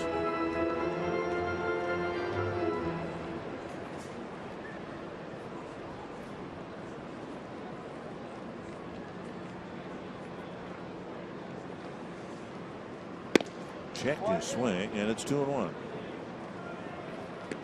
This game's about 3.5 hours old already. There's been no pace, no rhythm to it. Hasn't been well played or pitched by either team. Perhaps not surprising given what happened here yesterday. The split doubleheader. That's a busted bat and a little pop up to left. And the shortstop Suarez makes the catch. The Twins get one and lead one. It's 9-4. Don Kelly, backup first baseman, and he might be the most important fielder on the field for Detroit today.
I'm Jeff Grayson in Mall of America studio. The Twins move on to Kansas City for a 3-game series. Fox Sports 1 has the series opener on Tuesday night, and then Fox Sports North has games 2 and 3. And remember, we'll have our broadcast auction during Wednesday and Thursday night's games to benefit the Twins Community Fund.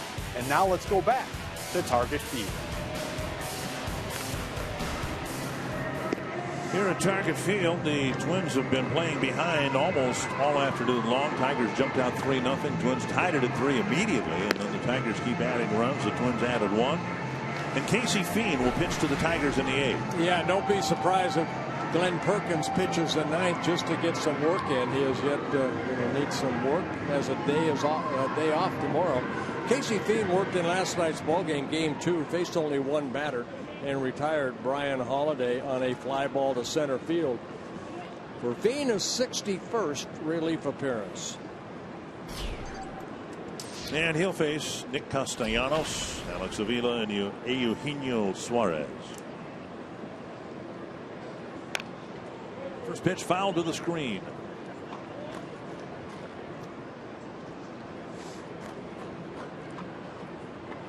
Castellanos with a couple of walks, one of them intentional, and 2 strikeouts.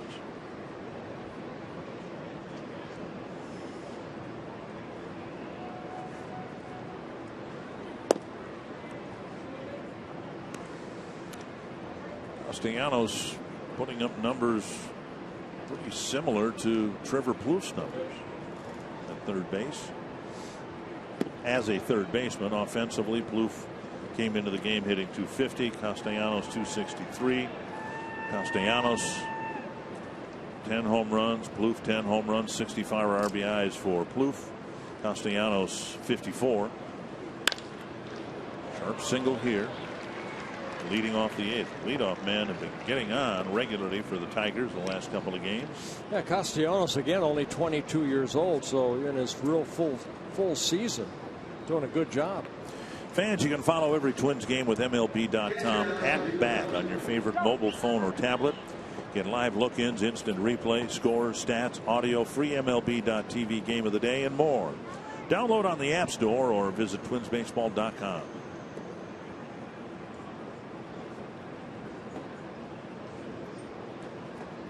Avila 0 for 3. Drove in a run with a ground ball. Walked in last time up.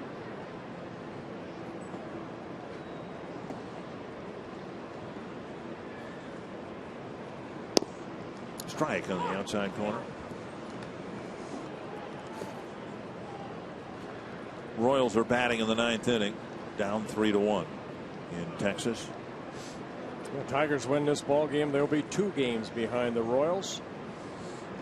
Unless Kansas City comes back. There's a liner. And that's past Plouffe into left center field. Santana's throw coming to second base. Plouffe just kind of reached over and tried to catch that flat-footed. Yeah, I don't know if he saw that ball, but Plouffe, of course, with the shift on, has played over at shortstop and kind of reached to his left. And out of his reach. Not a good effort right there by Trevor Plouffe. So Avila will get a base hit. Castellanos going from first to third. Suarez will bat first and third, nobody out.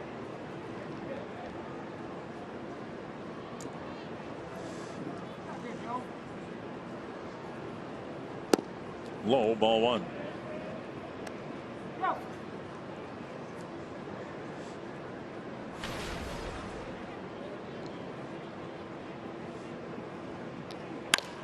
And now a base hit to left.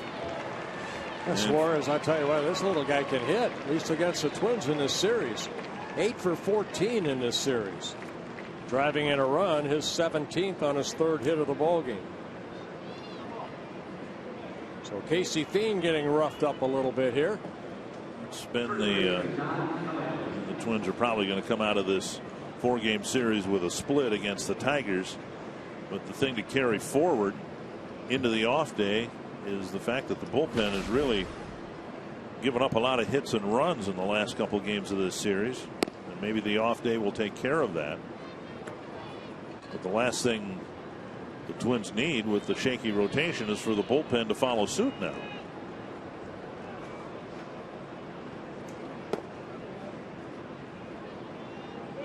2-0.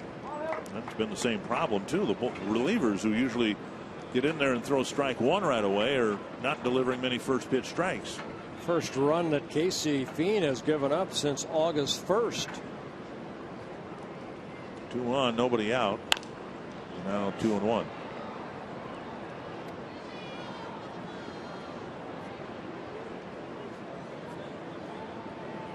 Fiend once property of the Detroit Tigers when he signed with them back in 2006. Pitched for him in 2009 and 10.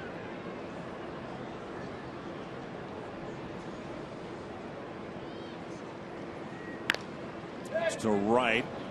That's trouble. That'll drop in for a hit. Fiend comes in the game, and the Tigers touch him for 4 singles. That kind of flared into right field. Kelly picking up his first hit, so every starter for the Tigers have at least one hit with Kelly's single there.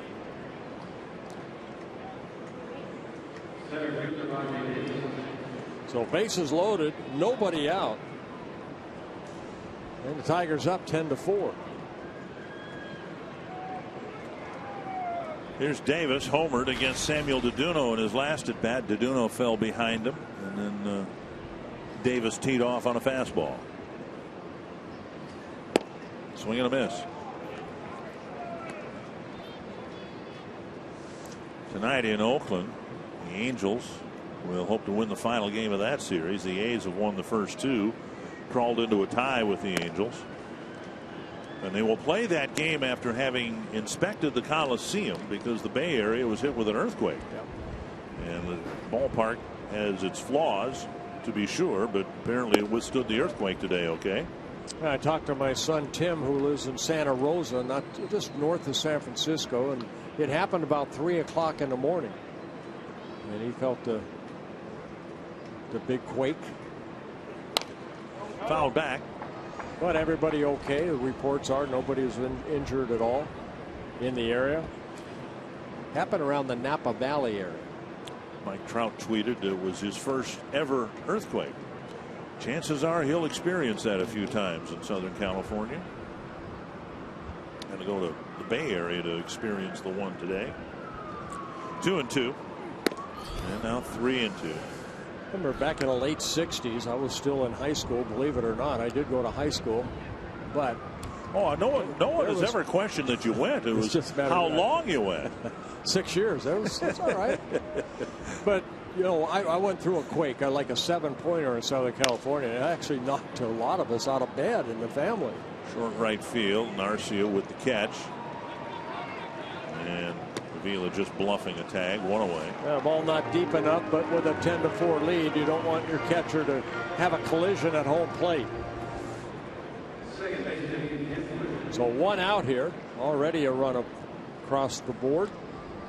Let's see if Fiend can get out of this with any further damage.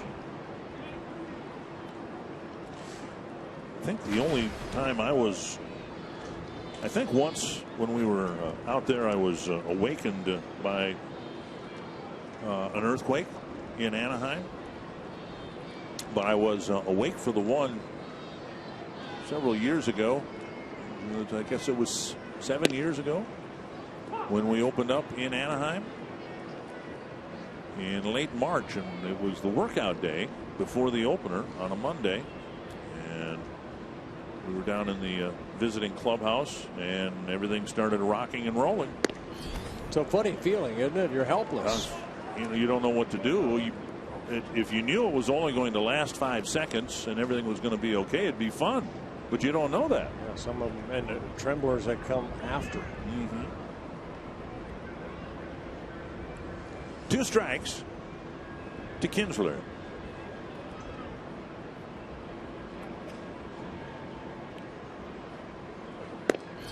And a high fastball.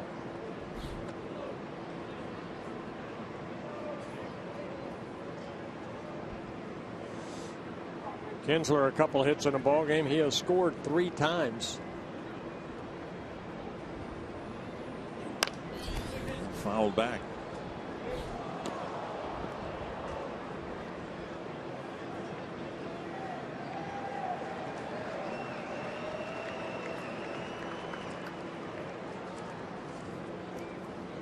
Twins opening up the series with a couple of lopsided wins over the Tigers.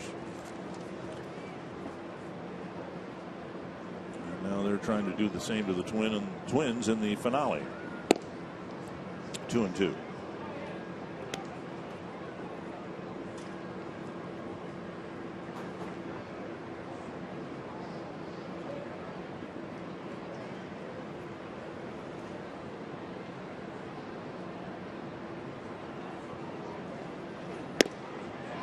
Kinsler strikes out. 2 down. A high fastball right there by Fiend, and he gets a punch out. Went with a heater, and Kinsler swinging through it. First 2 innings of this game were nice and orderly. Just 1 base runner. Scherzer was able to enjoy back-to-back 1, 2, 3 innings, but since the 3rd inning, this has just been a mess. Not been a good game. The makings of a pitcher's duel the first 2 innings, which we thought we might get going into the game. Instead, it's been a hitter's duel. Another game with a lot of hits. 16 hits for the Tigers, 10 for the Twins. A lot of men left on base, both clubs 11. And the Tigers have the bases loaded. Right now, as we speak, the Twins have scored 42 runs in this 4-game series. And it looks like they'll get a split. Games get out of control like the one Friday night. And the first game yesterday, those happen. So the 20-6 score skews a lot of that. But and Hunter, 2-0 big swing.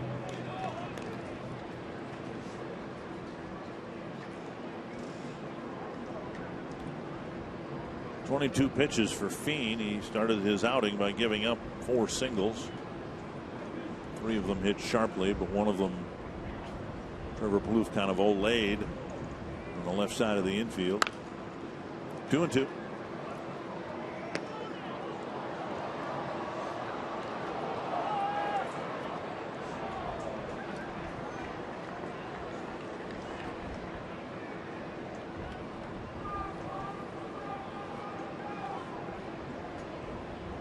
And even Casey's deliberating today.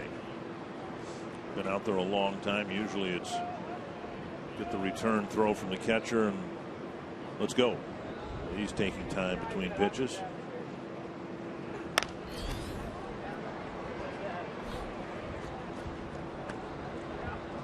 Well, if he could get out of this one with only allowing 1 run after the Tigers started the inning off with 4 straight hits. Good job of damage control, even though it's a 10-4 game. Rangers beat the Royals 3-1. Tigers trying to pick up a game and leave here just 2 games out of first. And Hunter cracks one to right field, and Arcia goes into a slide. And that'll empty the base.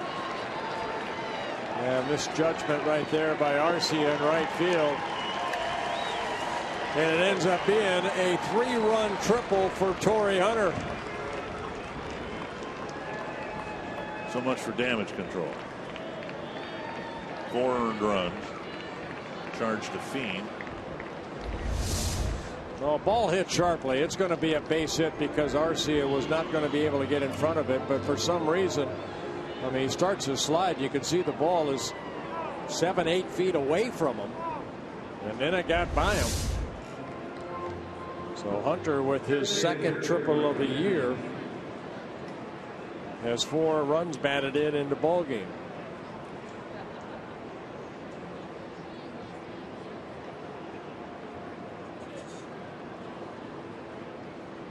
Curious.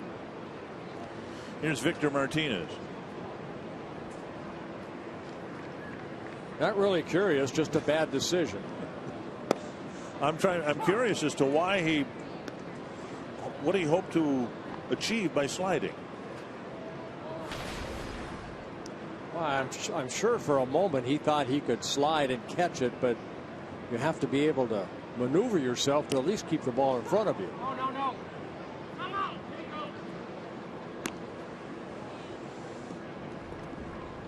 count is 0-2 to Victor Martinez.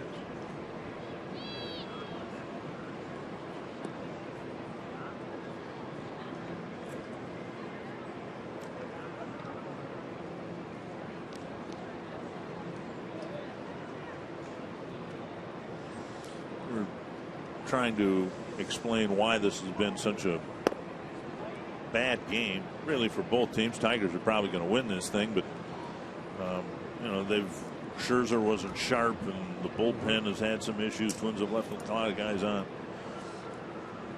Split doubleheaders are far more difficult, I think, than the doubleheaders you used to play in, where it was ball hit to the left. Nice play by Escobar, and a sharp defensive play. Finally gets the Twins off the field in the eighth.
Stay with us after the final out for Twins Live, presented by CenturyLink. We will take a look at how both starters struggled mightily here today. And we'll also look at the Twins rookies, though, how they were able to stay red hot at the plate. Another 3-hit game for Kenny Vargas, and another good day for Danny Santana as well. So a couple of silver linings and an otherwise blowout what would be lost. The Twins are hoping to make something happen here with their bats in the bottom of the eighth, guys. Yeah, thank you, Jamie. Jordan Schaefer will lead things off for the Twins in the eighth against Jim Johnson. Going to break where I threw out the premise that split doubleheaders are much more difficult for players than just the doubleheaders where you start the second game half hour later. Would you agree with that? You know what? They quit the scheduled doubleheaders many years ago. So players, you know, it's part of the game, and you have to get accustomed to it. And no, I don't think it has anything to do with the next day. It's a whole new day, and it's a new ball game. Schaefer you have to look at it to the that left way. field corner. Foul ball. Everyday players maybe would feel differently than I do, being a pitcher that, you know, would probably maybe pitch one of the doubleheaders and you don't pitch. But still, you know, with the lack of starting pitching, I think that's why we've seen the bullpen for the Twins. Plain and simple, starters have not done their job on this homestand, and the bullpen has been worn out. But this is a good opportunity right here. Now the Tigers have a 13-4 lead for Jeff Jones to let Johnson go out there and get some throwing in. Andrew Romine in the game at second base.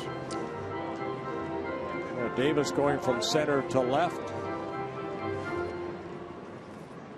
And Carrera in center.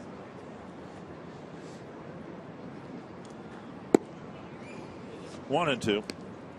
Ron Gardenhire was discussing that this morning, the split doubleheader thing, and of course he played in an era where you had scheduled doubleheaders, and I think players too would tell you it's not the games, you know, you grow accustomed to that, but It's the 3-4 hours in between the games that really makes it tough to.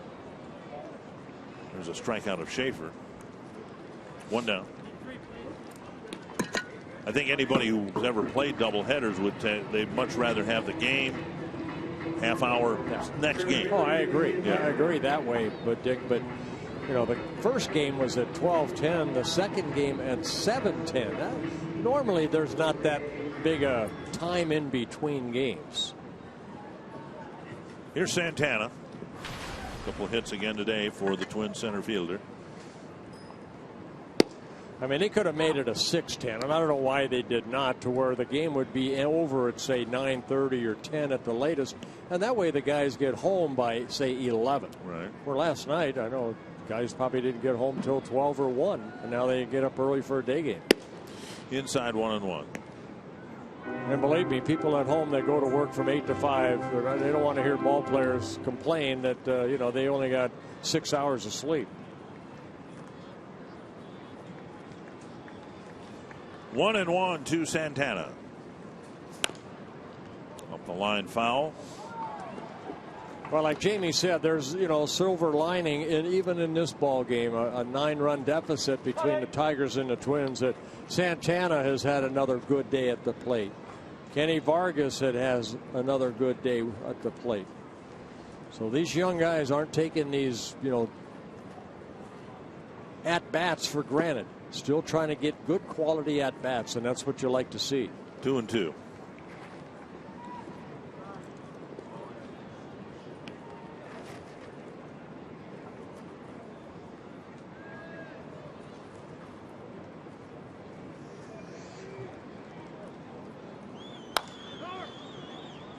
Just foul. Well, he likes that ball down and in, doesn't he? I mean, that base hit that he got against Scherzer, that 2-run double, that was a pretty good pitch down and in, and that ball looked like it was down and in, but still, that ball just fouled. Didn't miss by much down that first baseline.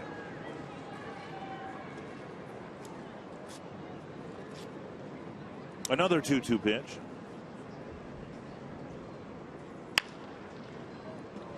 So they go away, and he just kind of slaps the ball away to keep the bat alive.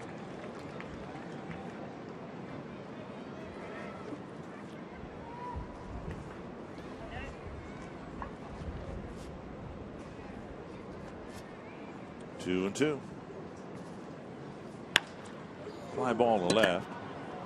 And Davis is there now for the catch. Back to our carsoup.com. So long ago, what was it? Well, we believe them to be Scherzer and Verlander and Willie Hernandez. And Willie Hernandez. And we nailed them. So we got to carry over a 3 for the road trip. Yes, I like it. 2 down in the 8th inning. And Eduardo Nunez will hit for Brian Dozier. And Glenn Perkins is up in the bullpen. He has yet to pitch in this series. So with the off day tomorrow, he needs some work. Some varsity mound work. There's Perk.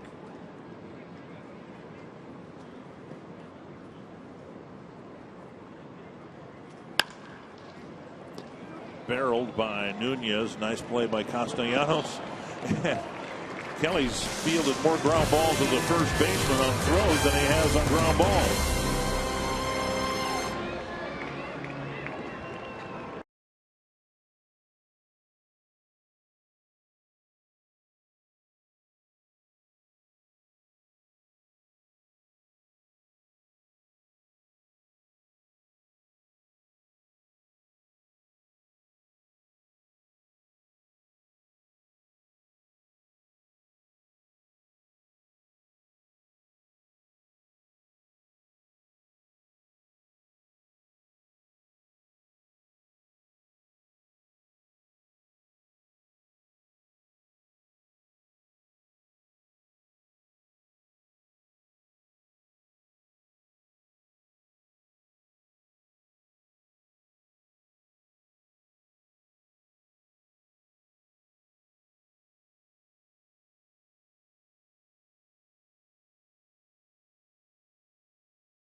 to what's next.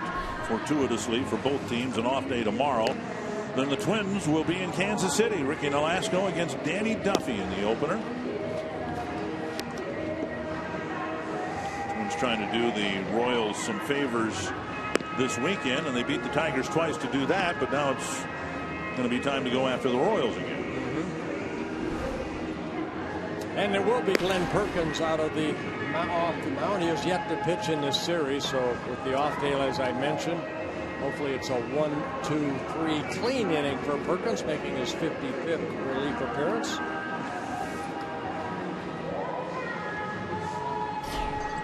Twins have Nunez at second, Parmalee at first. Yeah, Perk last worked here on Thursday afternoon, a shutout inning, picked up his 32nd save, and Phil Hughes' 4-1 win over the Cleveland Indians.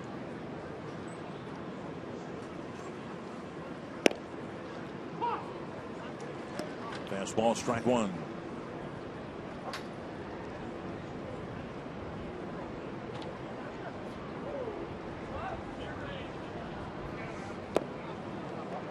We've been told that we have some rain on its way. Oh, that's perfect. Put the tarp on. 1-1. It's to left. And Schaefer into a crouch makes the catch 1-1. That's a tough one always here at any field, really. That line drive might get into the lights. Yeah, that's what looked like it happened, but Schaefer able to stay with it. One down, and now Castellanos.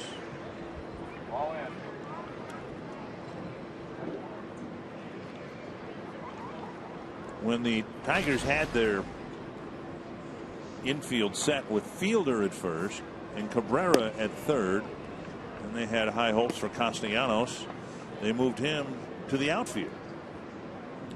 But then a number of things happened. The first domino to fall appeared to be Cabrera's injury. Here's a drive to right center field, and Santana makes the catch, 2 away. Cabrera's injury and a lack of mobility at third base, and just the desire to get him back at first where he's less apt to get injured. And then the trade of Fielder, so that brought Cabrera over to first to open up third base. And so the bottom line is Castellanos is playing a position that's a little more familiar to him. I mean, here's a guy like Castellanos, again, #1 pick, 4 years in the minor leagues, outstanding minor league numbers, and he's done well in his rookie season here for the Tigers.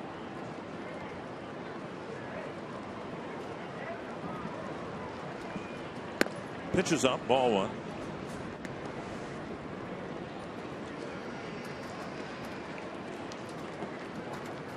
This tweet from Dustin Morse, the impeccable media relations director for the Twins. 4 games in this series. There have been 114 hits. That's a lot of hits. That is a lot of hits. Starting to rain now here at the ballpark.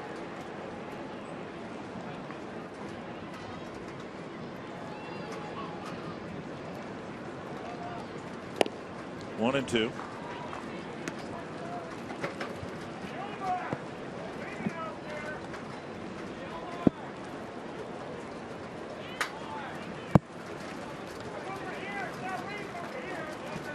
One and two. Perkins trying to wrap things up on 9 pitches.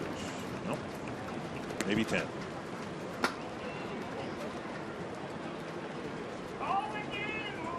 Closers like Perkins really don't like these type of situations. I know you have to get your work in, but it almost takes double the focus to try to make sure you don't get an inning like Casey Fiend had.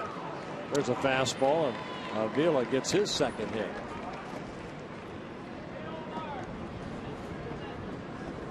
And that'll bring up Suarez. Yeah, just imagine whatever you do professionally, but there's so much pressure on you to do your job, and then you're in a situation where there is no pressure, right, comparatively. Yeah, and you know, it's more the mental part than the physical part, of course, the way you have to approach this outing for Perkins, and also for Casey Fiend. He's kind of always been the 8th inning guy, and he came in, right, you know, gave up 4 straight hits, almost worked out of it. Swinging a foul. 2 strikes. But that hurts the old earned run average for Casey Fiend when you give up 4 earned runs in 1 inning.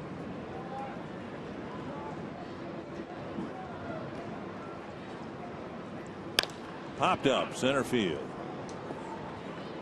Santana in the gap. And that closes out the top of the 9th.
Well, it wasn't a pitcher's duel at all, was it? 13-4, 28 hits. Twins have only scored 4 runs, but they've had ample opportunity to score at least twice that. Yeah, pitchers of record in this ball game: Kyle Gibson and Max Scherzer. Scherzer, Tigers win, he'd be 15-4, and Kyle Gibson would be 11-10. And Pat McCoy coming in. Strike on the outside corner. For McCoy, making his 9th relief appearance. Chris Parmalee, who took over for Joe Mauer at first base, will get his first plate appearance. 1-1. Vargas will follow, and then Arcia.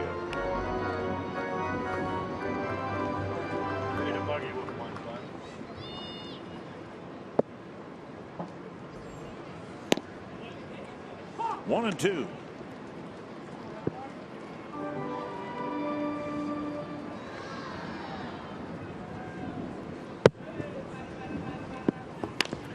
And Parmalee, the 1-2 pitch, grounding a hit to left. And round first and hold up there.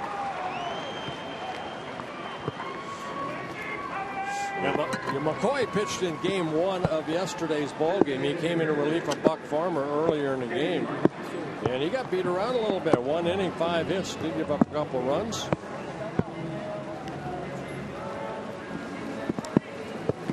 Parmalee gets hit. And the rain really coming down here. As you can see. Ball 1.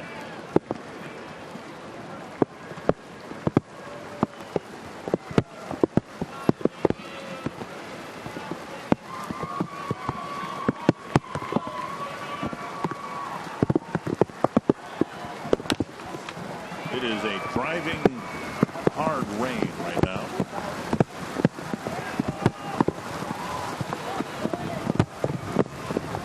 And everyone involved wants this game to end, but can it before the play is stopped?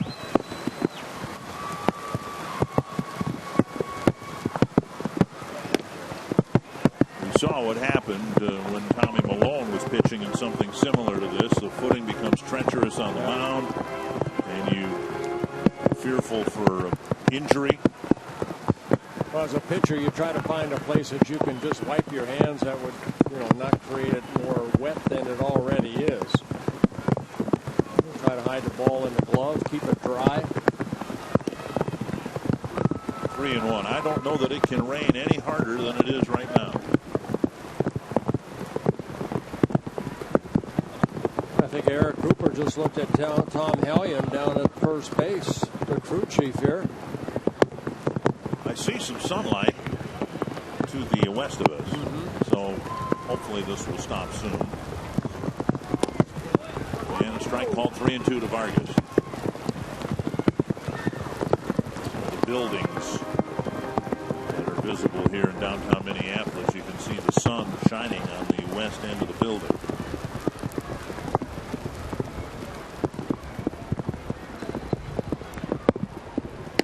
And Vargas strikes out, 1 away. And McCoy gets a strikeout.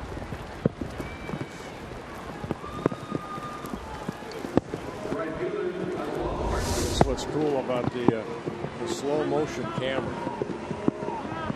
See the raindrops falling? Yeah, but see, I see that and I think it's snow falling. Because I don't know that I like that. I saw enough of that in real time this winter. Yes, you did. There now, McCoy's going inside his jersey to try to dry his hands off. And the rain has all but stopped, so that's encouraging.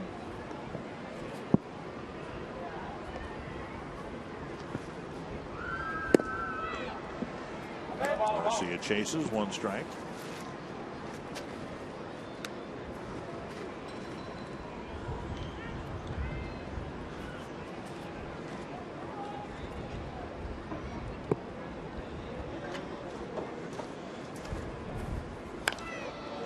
Foul back.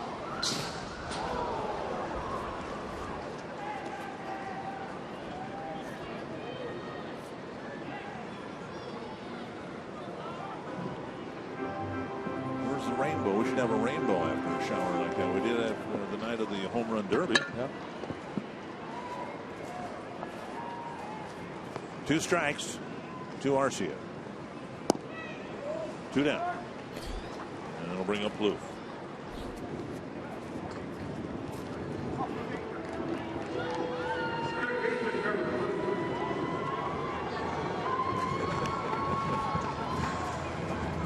This next pitch. We keep track of everything, don't we? Will be the 1400th pitch delivered in this series. Let's, whatever the record is, let's go for it. Well, longest game in Twins history, 4 hours and 5 minutes, and I believe we surpassed that in 9 innings. Is that right? Yep. This is the longest 9-inning game in Twins history. Right. And if you tuned out, you would not be aware of that. So for those of you who hung with us here today, you've witnessed history.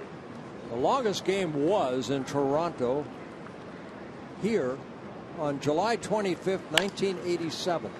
Chopper in front of Castellanos, and he can't handle a wet baseball. Plouffe will get an infield hit.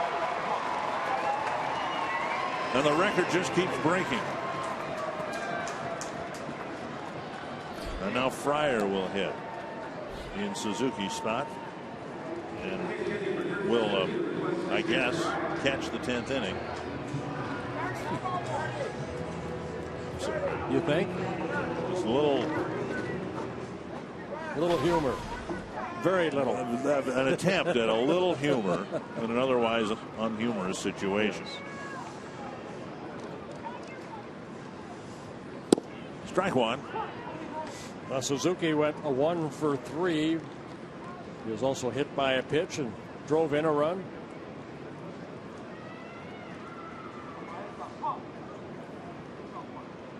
Fryer pinch hitting for the first time.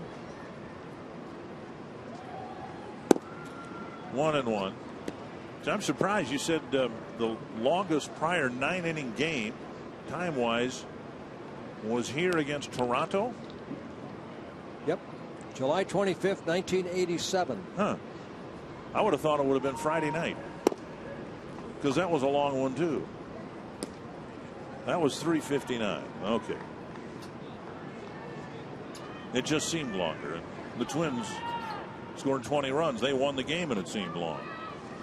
2-1 to Fryer.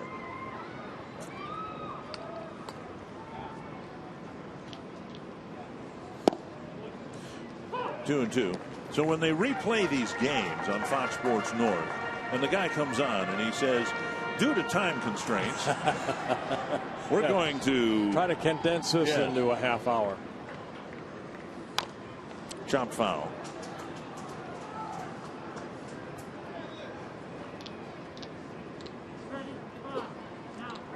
The Tigers, of course, flying to Detroit after the game.